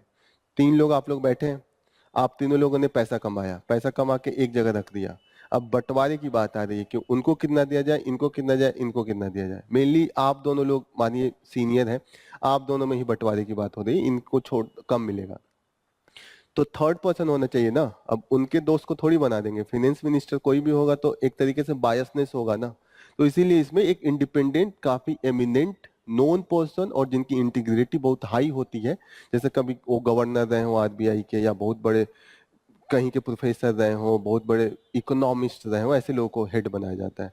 जैसा अभी किसको बनाया गया है, अभी एनके सिंह को बनाया गया है कि पंगारिया को, भूल गया, 16 को किसको बनाया गया, एनके सिंह, अभी देखिए मैं बता देता हूँ। ठीक है, 16 फाइनेंस कमीशन, काफी वो एनके सिंह भी काफी फेमस थे, एनके सिंह वाज कंटिन्यूअसली जो सेक्रेटरी थे इकोनॉमिक्स के, तो एनके सिंह को बनाया गया या पंगादिया को, दो को बनाया गया आई थिंक, आप चेक करके देख सकते हैं। ठीक है, तो जो चेयरमैन होगा वो बहुत ही एक तरीके से एमिनेंट पर्सन होता है। एमिनेंट पर्सन की मतलब उसकी एक इंटीग्रिटी को सब रिस्पेक्ट करें, स्टेट भी और जो हमारा सेंटर है और लोकल लेवल पे। मेन काम है झगड़ा सही करना। झगड़ा का मतलब कि जो ओवरऑल जो टैक्स रिवेन्यू है किसको कितना दिया जाए, किस बेसिस पे दिया जाए, और भी क्या क्या क्राइटेरिया रहा जाए। ठीक है, तो ये फाइनेंस कमीशन का मेन काम है। तो distribution between the state and the union, पहला तो ये है। एक बार और अच्छे से समझा देता हूँ, थोड़ी क्लियर हो गई। पहला काम हो गया कि एक यूनियन हो गया एक तरफ, कि इसको कितना मिले, मानिए 100 रुपए है, 100 रुपए में यूनियन को कितना मिले, और स्टेट एक जगह इकट्ठा होकर सारी स्टेट्स को कंबाइंड कितना मिले। पहले लेवल पे ये करेगा। फिर आ गया झगड़ा कि अब किस स्टेट को कितना मिलना चाहिए, तो ये भी झगड़ा ये सॉल्व कर देते हैं। ये अलग अलग स्टेट को कितना मिलना चाहिए ये भी दे देते हैं कि इस स्टेट को इतना मिलेगा, इस स्टेट को इतना मिलेगा, इसका भी डिसीजन ये दे देते हैं। थर्ड लेवल पे ये स्टेट को बोलते हैं, ये जो स्टेट है इन लोगों को बोलेंगे कि जो लोकल बॉडीज को आप फंडिंग कर रहे हैं, पैसे दे रहे हैं, अपना जो फंडिंग का मेथड है वो कैसे रखिए। अपना जो फिनेंस का बजट है या आपका जो कंसोलिडेटेड फंड ऑफ स्टेट है, जो मेन तिजोरी होती है यूनियन की तिजोरी को कंसोलिडेटेड फंड ऑफ इंडिया कहते हैं, जिसमें सारे पैसे रखे जाते हैं। स्टेट लेवल पे consolidated fund of the state कहा जाता है। तो आप स्टेट जो कंसोलिडेटेड फंड ऑफ स्टेट है उसको कैसे मैनेज करें ताकि जो लोकल गवर्नेंस को फंडिंग हो वो अच्छी हो, इसका भी ये रिकमेंडेशन करते हैं। क्लियर? मेन काम ये है। चौथा इनका फंक्शन है कि अगर प्रेसिडेंट कुछ बोलता है कि इस मैटर पे आप मुझे कुछ राय दीजिए, कुछ उनको नहीं समझ में आ रहा है फिनेंशियल मैटर में, मे बी वो कुछ डिसाइड करने वाले हैं, उनको किसी टैक्सेशन से के प्रति नॉलेज नहीं है, तो फिनेंस कमीशन को रेफरेंस देके पूछते हैं, फिनेंस कमीशन उस पर रिकमेंड करता है। और ये जो रिकमेंडेशन है फिनेंस कमीशन का बहुत इंपॉर्टेंट है, याद रखिएगा, ये नॉन बाइंडिंग है। जो प्रेसिडेंट को है वो नॉन बाइंडिंग है। क्लियर? जो अभी गवर्नमेंट को भी दे रहे हैं वो भी नॉन बाइंडिंग है, लेकिन जनरली वो एक्सेप्ट हो जाता है। मतलब वो ऐसा होता है कि झगड़ा ना बढ़े तो वो एक्सेप्ट करना पड़ता है। लेकिन जो प्रेसिडेंट वाला है वो क्लियर कट नॉन बाइंडिंग है। प्रेसिडेंट एक्सेप्ट कर सकता है और रिजेक्ट भी कर सकता है। क्लियर? अब इस आर्टिकल पे आते हैं। जो आर्टिकल है वो बोल रहा है कि मेनली ये कह रहा है कि 280 है, और 280 के बाद जब हमने 73rd and 74th constitutional amendment किया, तब हमने स्टेट गवर्नमेंट को लोकल बॉडीज के लिए भी कैसे रिकमेंडेशन है वो तब ऐड किया। पहले तो 2 ही लेवल पे था ना, लेकिन जो ऐड हुआ है वो न्यू ऐड है। 283 B B and C 3 clause अलग से जोड़े गए हैं। उस क्लॉज में कैसे आर्गुमेंट स्टेट करे, और स्टेट का जो रिकमेंडेशन है वो स्टेट फिनेंस कमीशन अलग से बनता है, उसके रिकमेंडेशन को पढ़ के ये देते हैं, अपना खुद का रिसर्च नहीं करेंगे। ये स्टेट फिनेंस कमीशन का जो रिपोर्ट होता है, यूनियन जो फिनेंस कमीशन होता है उसको पढ़ के करता है। तो ये क्लियर हो रहा है, खुद का रिसर्च नहीं होता है, वो रिपोर्ट के बेसिस पे अपना रिकमेंडेशन देते हैं स्टेट को। क्लियर? फिर ये बोल रहे हैं कि नेशनल कमीशन ऑफ अर्बनाइजेशन, जो अभी नेशनल कमीशन ऑफ अर्बनाइजेशन का मानना था, मिड 80 में बना था, इन्होंने बोला था कि urban area engine of growth है, क्योंकि मैक्सिमम जो रिवेन्यू टैक्स आता है अर्बन एरिया से आता है, क्योंकि अर्बन एरिया में ही मैक्सिमम इकोनॉमिक एक्टिविटी होती है। जितने भी आप देखिएगा बड़े बड़े बिजनेस सेंटर होते हैं वो अर्बन एरिया में ही होते हैं, रूरल एरिया में तो होंगे नहीं। तो कहीं ना कहीं इनको इंजन माना जाता है। Most of the GDP contribution जो होता है वो इसी एरिया से आता है।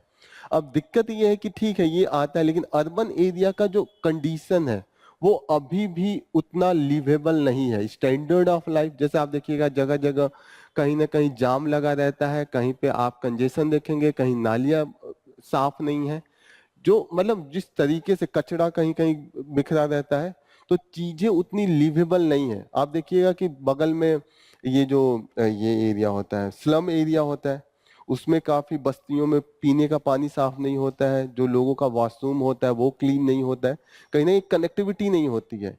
अर्बन एरिया में यहाँ तक साफ पानी की बहुत दिक्कतें हैं, जो साफ पानी का ट्रीटमेंट है वापस आता है वो नहीं है।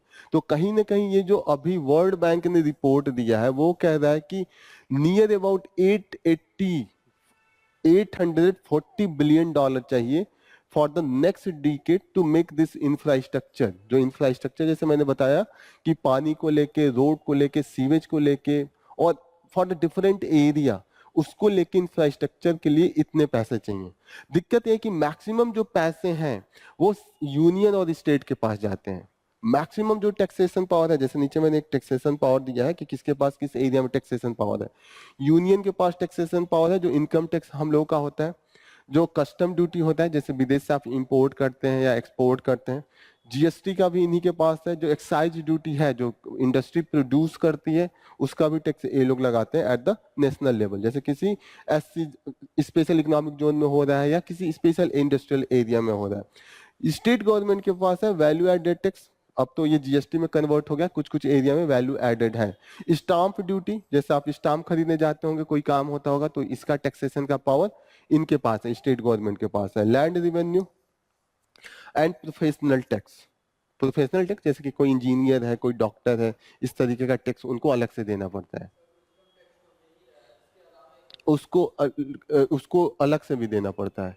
जैसे होता है ना, वेल्थ टैक्स देना पड़ता है, आपकी बिल्डिंग है तो इसका आप अलग से दीजिए, भले आप इनकम टैक्स कितना भी दे रहे हैं। एक होता है ना कि आपका मकान का भी है, बड़ा मकान है, तो एक लेवल के बाद उसका भी टैक्स देना पड़ता है, तो ये वेल्थ टैक्स में आता है। ओके, वेल्थ टैक्स वैसे लोकल गवर्नमेंट के पास है आई थिंक। प्रॉपर्टी टैक्स ये लोकल गवर्नमेंट के पास है मेनली। ओके, और एक तरीके से वाटर टैक्स ऑक्टोराई, ऑक्टोराई लोकल गवर्नमेंट के पास है। ऑक्टोराई क्या होता है? ऑक्टोराई का मतलब जगह जगह आप देखते होंगे कि कभी गाड़ियां जाती हैं कोई माल वाल लेके, तो वहां पे एक कलेक्शन होता है, खासकर उस गाड़ी से जहाँ पे ट्रांसपोर्टेशन होता है, मतलब किसी मतलब खासकर जो बैलगाड़ी वोल गाड़ी होके एक आती है ना, उस पे अगर सामान लेके आते हैं तो उस पे ऑक्टोराई लगती है। Mostly it is associated with the tax on the goods on the local area.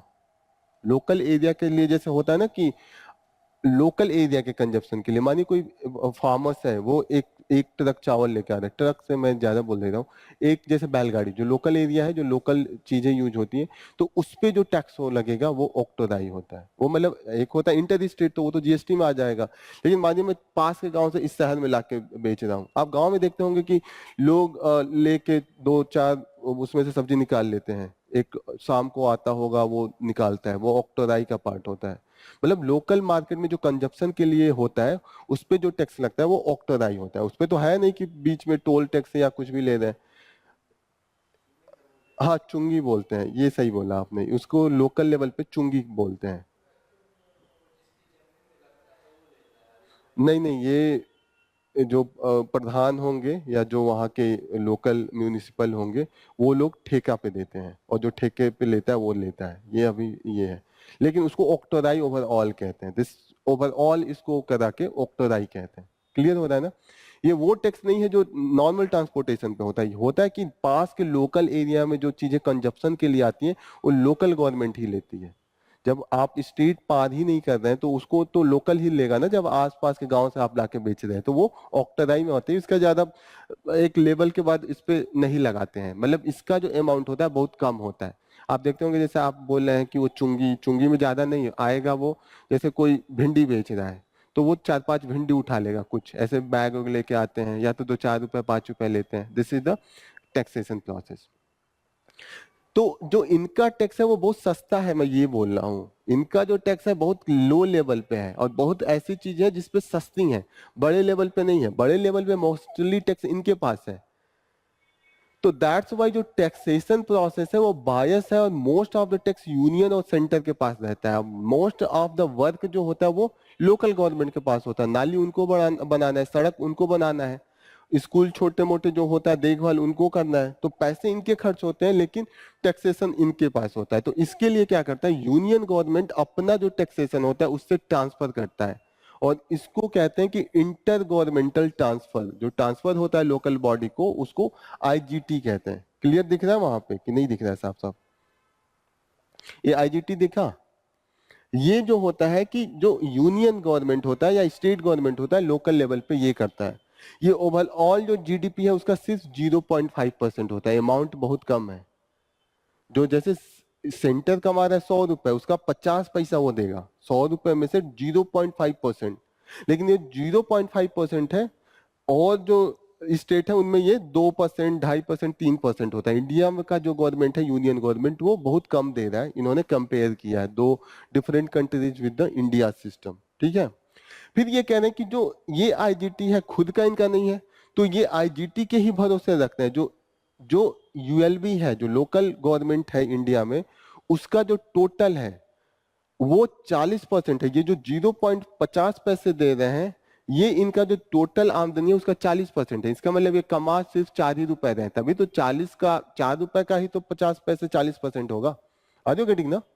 कि ये दिखा रहा है कि इनकम कितना कम है, कंफ्यूजन नहीं ना हो रहा है? 40% ही अपना इनकम से कंपेयर कर रहे हैं, और जो जीडीपी है उसका 0.5% है, जो नेशनल लेवल पे है। क्लियर? तो यहीं पे ये कह रहे हैं कि कहीं ना कहीं इसमें रिफॉर्म की जरूरत है। मैक्सिमम जो टैक्सेशन प्रोसेस है that is in the hand of the state and the centre, और जो नीचे आते आते आ रही है इनके पास बहुत कम आ रही है। कई फिनेंस कमीशन ने ये भी रिकमेंड किया है कि ये सब चीजें नहीं होनी चाहिए। एक और दिक्कत है इनके साथ, जो लोकल बॉडीज हैं उनके साथ एक दिक्कत है कि जो स्टेट गवर्नमेंट है वो पैरेलल एजेंसीज बना देती है। पैरेलल एजेंसीज का मतलब जैसे वाटर सप्लाई और वाटर पे टैक्स का काम लोकल गवर्नमेंट का होना चाहिए, लेकिन ये अलग से स्टेट गवर्नमेंट जल निगम बना देगा। जल निगम बना देगा, फिर जल का टोटल सप्लाई वो करेंगे, टैक्स वो लेना स्टार्ट करेंगे। तो जो इनकम का एक तरीका लोकल बॉडीज का था वो स्टेट के हाथ में चला गया। जैसे जो भी है सड़क के देखभाल के लिए अलग ये निगम बना देंगे, तो कहीं ना कहीं जो पावर इनके पास थी ये स्टेट गवर्नमेंट छीन लेती है। ये भी दिक्कत है। और 73rd एंड 74th अमेंडमेंट, ये आपको पता है 73rd 74th 73rd अमेंडमेंट से लोकल बॉडीज जो गांव के एरिया में है पंचायती राज उनको पावर होता है, और 74th के अंडर में जो शहरों में लोकल बॉडीज होते हैं जैसे कॉरपोरेशन, म्यूनिसिपल काउंसिल, इन लोगों के पास पावर दिया गया था। क्लियर? क्लियर हो रहा है सारांश? थोड़ा शक्ल देख के लग रहा है कि दिक्कत हो रही है। क्लियर हो रहा है? 73rd एंड 74th दो तरीके के कॉन्स्टिट्यूशन में अमेंडमेंट किया गया था। पहले कॉन्स्टिट्यूशन में लोकल गवर्नमेंट का पावर नहीं था, प्रोविजन नहीं था, तो ये स्टेट के ऊपर होता था। उनका मन चाहे तो स्टेट ये लोकल गवर्नमेंट बनाते थे, मन करे तो पंचायती राज का इलेक्शन करवाते थे, नहीं मन करता था तो नहीं करवाते थे। अब हमने 73rd एंड 74th अमेंडमेंट किया, और उसके द्वारा हमने कॉन्स्टिट्यूशन में लिख दिया कि स्टेट को करवाना पड़ेगा ये सब इलेक्शंस, वो कंपलसरी बना दिया, उसके बाद इनको करवाना पड़ता है। लेकिन दिक्कत है कि जो पावर जिस लेवल पे दिया उसको ये लोग मैनिपुलेट कर देते हैं, बाईपास कर लेते हैं। जैसे कि जो वाटर डिस्ट्रीब्यूशन का पावर है वो लोकल गवर्नमेंट के पास है, लेकिन स्टेट गवर्नमेंट अपना अलग से एक्ट बना के बड़े बड़े शहरों में जल बोर्ड बना देती है या ऐसे ऐसे बोर्ड बना देती है जो उनके पावर को छीन लेती है। क्लियर? तो कहीं ना कहीं जो टैक्सेशन पावर ऑलरेडी इनके पास कम है वो और कम हो जाता है, ये यहाँ पे बोला जा रहा है। ओके, दूसरी चीज जो है इनके पावर को कम कर देती है, एक स्कीम पार्लियामेंट के लेवल पे बनाया गया, national government and state government, उन्होंने बनाया है कि member of parliament local area development scheme, उनको 5 करोड़ दे दिया जाता है एक एमपी को अपने एरिया को डेवलप करने के लिए।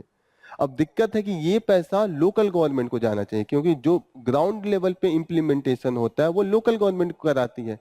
ऐसे में क्या होता है कि बायस नेचर ऑफ द इस स्कीम का जो खर्चा होता है वो बायस नेचर का होता है कि जिस जैसे एमपी को लगा इस एरिया मेरा एरिया, यहाँ से वोट मुझे ज्यादा मिला है तो उस एरिया में वो जाकर खर्चा करेंगे, लेकिन ओवरऑल जो पैसा लोकल गवर्नमेंट को इक्वली जाना चाहिए था जितनी भी है वो कहीं ना कहीं सही से यूज नहीं होता है, और जो एमपी है उसका डिस्क्रिशन बढ़ जाता है, और कहीं ना कहीं ये कॉन्ट्रैक्टर के थ्रू काम होता है तो करप्शन उसमें ज्यादा होता है। क्लियर? सेम लेवल पे लोकल जो हमारे एमएलएज हैं सेम स्कीम उनके लेवल पे है, एमपी के लेवल पे और एमएलएज के लेवल पे, और कहीं ना कहीं ये बातें हो रही हैं कि ये जो लोकल गवर्नमेंट है उनके पैसे को ये खा जा रहा है। ओके, तो यही लास्ट में इन्होंने सजेशन दिया है कि 15 फिनेंस कमीशन को बोला कि फिर से रिविजिट कीजिए। उन्होंने 9 गाइडलाइन दिए थे, उन्होंने 9 गाइडलाइन में ये दिया हुआ है कि इक्विटी की बात कही है, फिर इन्होंने इक्वालिटी की बात कही है, यहाँ पे है इनका जो 9 प्रिंसिपल था। उन्होंने कहा कि इक्विटी न्यायसंगत तरीके से पैसा डिस्ट्रीब्यूट कीजिए, फिर इफिशियंसी की बात कही है कि जो चीजें पैसे खर्च हो रहे हैं तो सही तरीके से उसका यूज होना चाहिए, इफिशियंसी यही होता है। फिर उन्होंने कहा कि बैलेंस बनाइए, कि ये नहीं कि आप एक रीजन को ज्यादा दे रहे हैं दूसरे को वेटेज कम दे रहे हैं। सस्टेनेबिलिटी होनी चाहिए, जैसे आप वाटर ट्रीटमेंट ऐसा लगा रहे हैं कि वाटर को बार बार आप रिसाइकिल करके भेज रहे हैं कि आगे की जनरेशन को वाटर साफ मिले। फिर उन्होंने इंटर स्टेट के साथ साथ इंट्रा स्टेट इक्विटी होना चाहिए। जैसे होता है कि आप देखिएगा कि यूपी में ही कुछ शहर बहुत डेवलप्ड है, Noida, Ghaziabad, they are very developed. आप इधर पूर्वी यूपी में आ जाइए, हालत खराब है शहरों की, कुछ नहीं है। तो कहीं ना कहीं इंट्रा स्टेट का मतलब आप इंटर स्टेट नहीं देखिए कि तमिलनाडु यूपी से बढ़िया है, आप ये भी देखिए कि यूपी के अंदर में जो डिस्ट्रीब्यूशन हो रहा है वो सही सही डिस्ट्रिक्ट एंड सिटी वाइज हो रहा है। ठीक है, फिर इन्होंने कहा कि core commitment and the physical federalism, core commitment and physical federalism का बात हो रहा है कि जो छोटे यूनिट है उनके भी राइट्स को बराबर समझा जाना चाहिए। ये नहीं कि मोर बायस यूनियन के पावर की तरफ हो। फेडरलिज्म का मतलब होता है कि जो यूनिट है तो ये यूनिट रीजनल लेवल पे भी आना चाहिए। क्लियर है ना?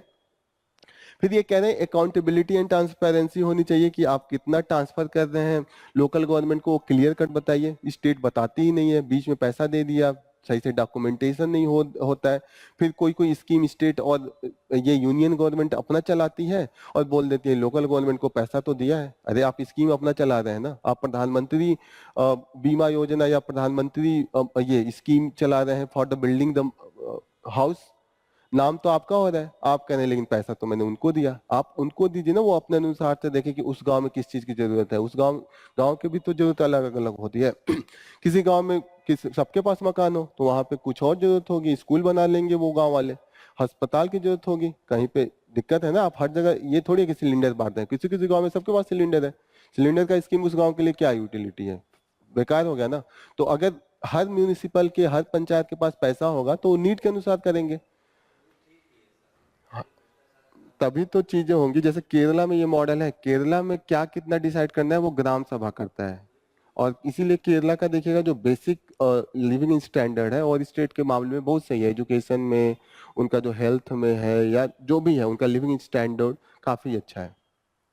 Incentivising reform and the inclusivity. Inclusivity का मतलब होता है कि हर वर्ग के लोगों का भी पार्टिसिपेशन हो और हर लोग के वर्ग का भी उसमें ध्यान रख के उनके ग्रोथ के लिए काम किया जाए। यही 9th प्रिंसिपल है, ये आपके नोट्स में दिया गया है। क्लियर?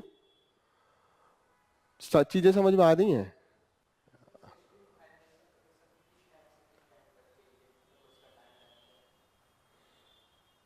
नेक्स्ट वाला 2026 से स्टार्ट होगा तो 2025 तक उनका है। एक साल पहले, अब एक साल में वो दे देंगे तो 25-26 से वो स्टार्ट हो जाएगा। 5 अभी तो अभी 16, हाँ 15 चल रहा है। ये बड़ा कंफ्यूजिंग है, मैं कंफ्यूज रहता हूँ 15, 16, 17 में। हाँ 16 तो अब आएगा, इस पे रिकमेंडेशन इस साल आ जाएगा, नेक्स्ट ईयर से इम्प्लीमेंटेशन होगा। तो मुझे लग रहा है कि ये गवर्नमेंट के पैरेलल चल रहा है, एक साल का आगे पीछे चल रहा है। हाँ थोड़ा सा बीच में कोविड टाइम में नहीं किया गया था, तो हो सकता है 25-26 से ये इम्प्लीमेंट हो। अभी तो यही चल रहा है, एक साल पहले होता है तो अभी उन्होंने फॉर्म कर दिया है रिकमेंडेशन नेक्स्ट ईयर से इम्प्लीमेंट हो। ठीक है, क्लियर? एक साल का काम होता है, उसके बाद वो लोग देख के अपना काम खत्म कर देते हैं, वही फॉलो करती है गवर्नमेंट। वैसे बना वो 5 साल के लिए रहता है, 5 साल तक कंटिन्यू रहेंगे, बीच में प्रेसिडेंट उनसे रिकमेंडेशन लेता रहता है। लेकिन जैसे स्पेशल स्टेटस जो होता है स्टेट्स का, वो इन्हीं के रिकमेंडेशन पे होता है, तो वो काम उनके अलग अलग होते हैं। लेकिन अभी जो दे देंगे वो 5 साल तक वही चलेगा। जैसे पिछली बार उन्होंने बढ़ा के 42% किया हुआ है, तो 42% कंटिन्यूसली चल रहा है। 14-15 42% का मतलब स्टेट को 42% दे दिया जाएगा 100 रुपए में, और जो बच्चे इनके पास होंगे। फिर बीच बीच में और भी रिकमेंडेशन आता है, जैसे कि अभी देखा था ना तमिलनाडु में डिजास्टर आ गया या कोई आ गया तो अलग से ये लोग रिकमेंडेशन होता रहता। क्लियर? ये इतना समझ में आ रहा है, बहुत बड़ी बात है, क्योंकि अभी बिना पॉलिटी पढ़े ही हम लोग इतना कुछ कवर कर रहे हैं। ये सब पॉलिटी थोड़ा अच्छे से पढ़ेंगे तब ये सब चीजें और अच्छे से समझ में आएगी। तो here we will conclude our session. Thank you for joining the session. कल फिर मिलते हैं।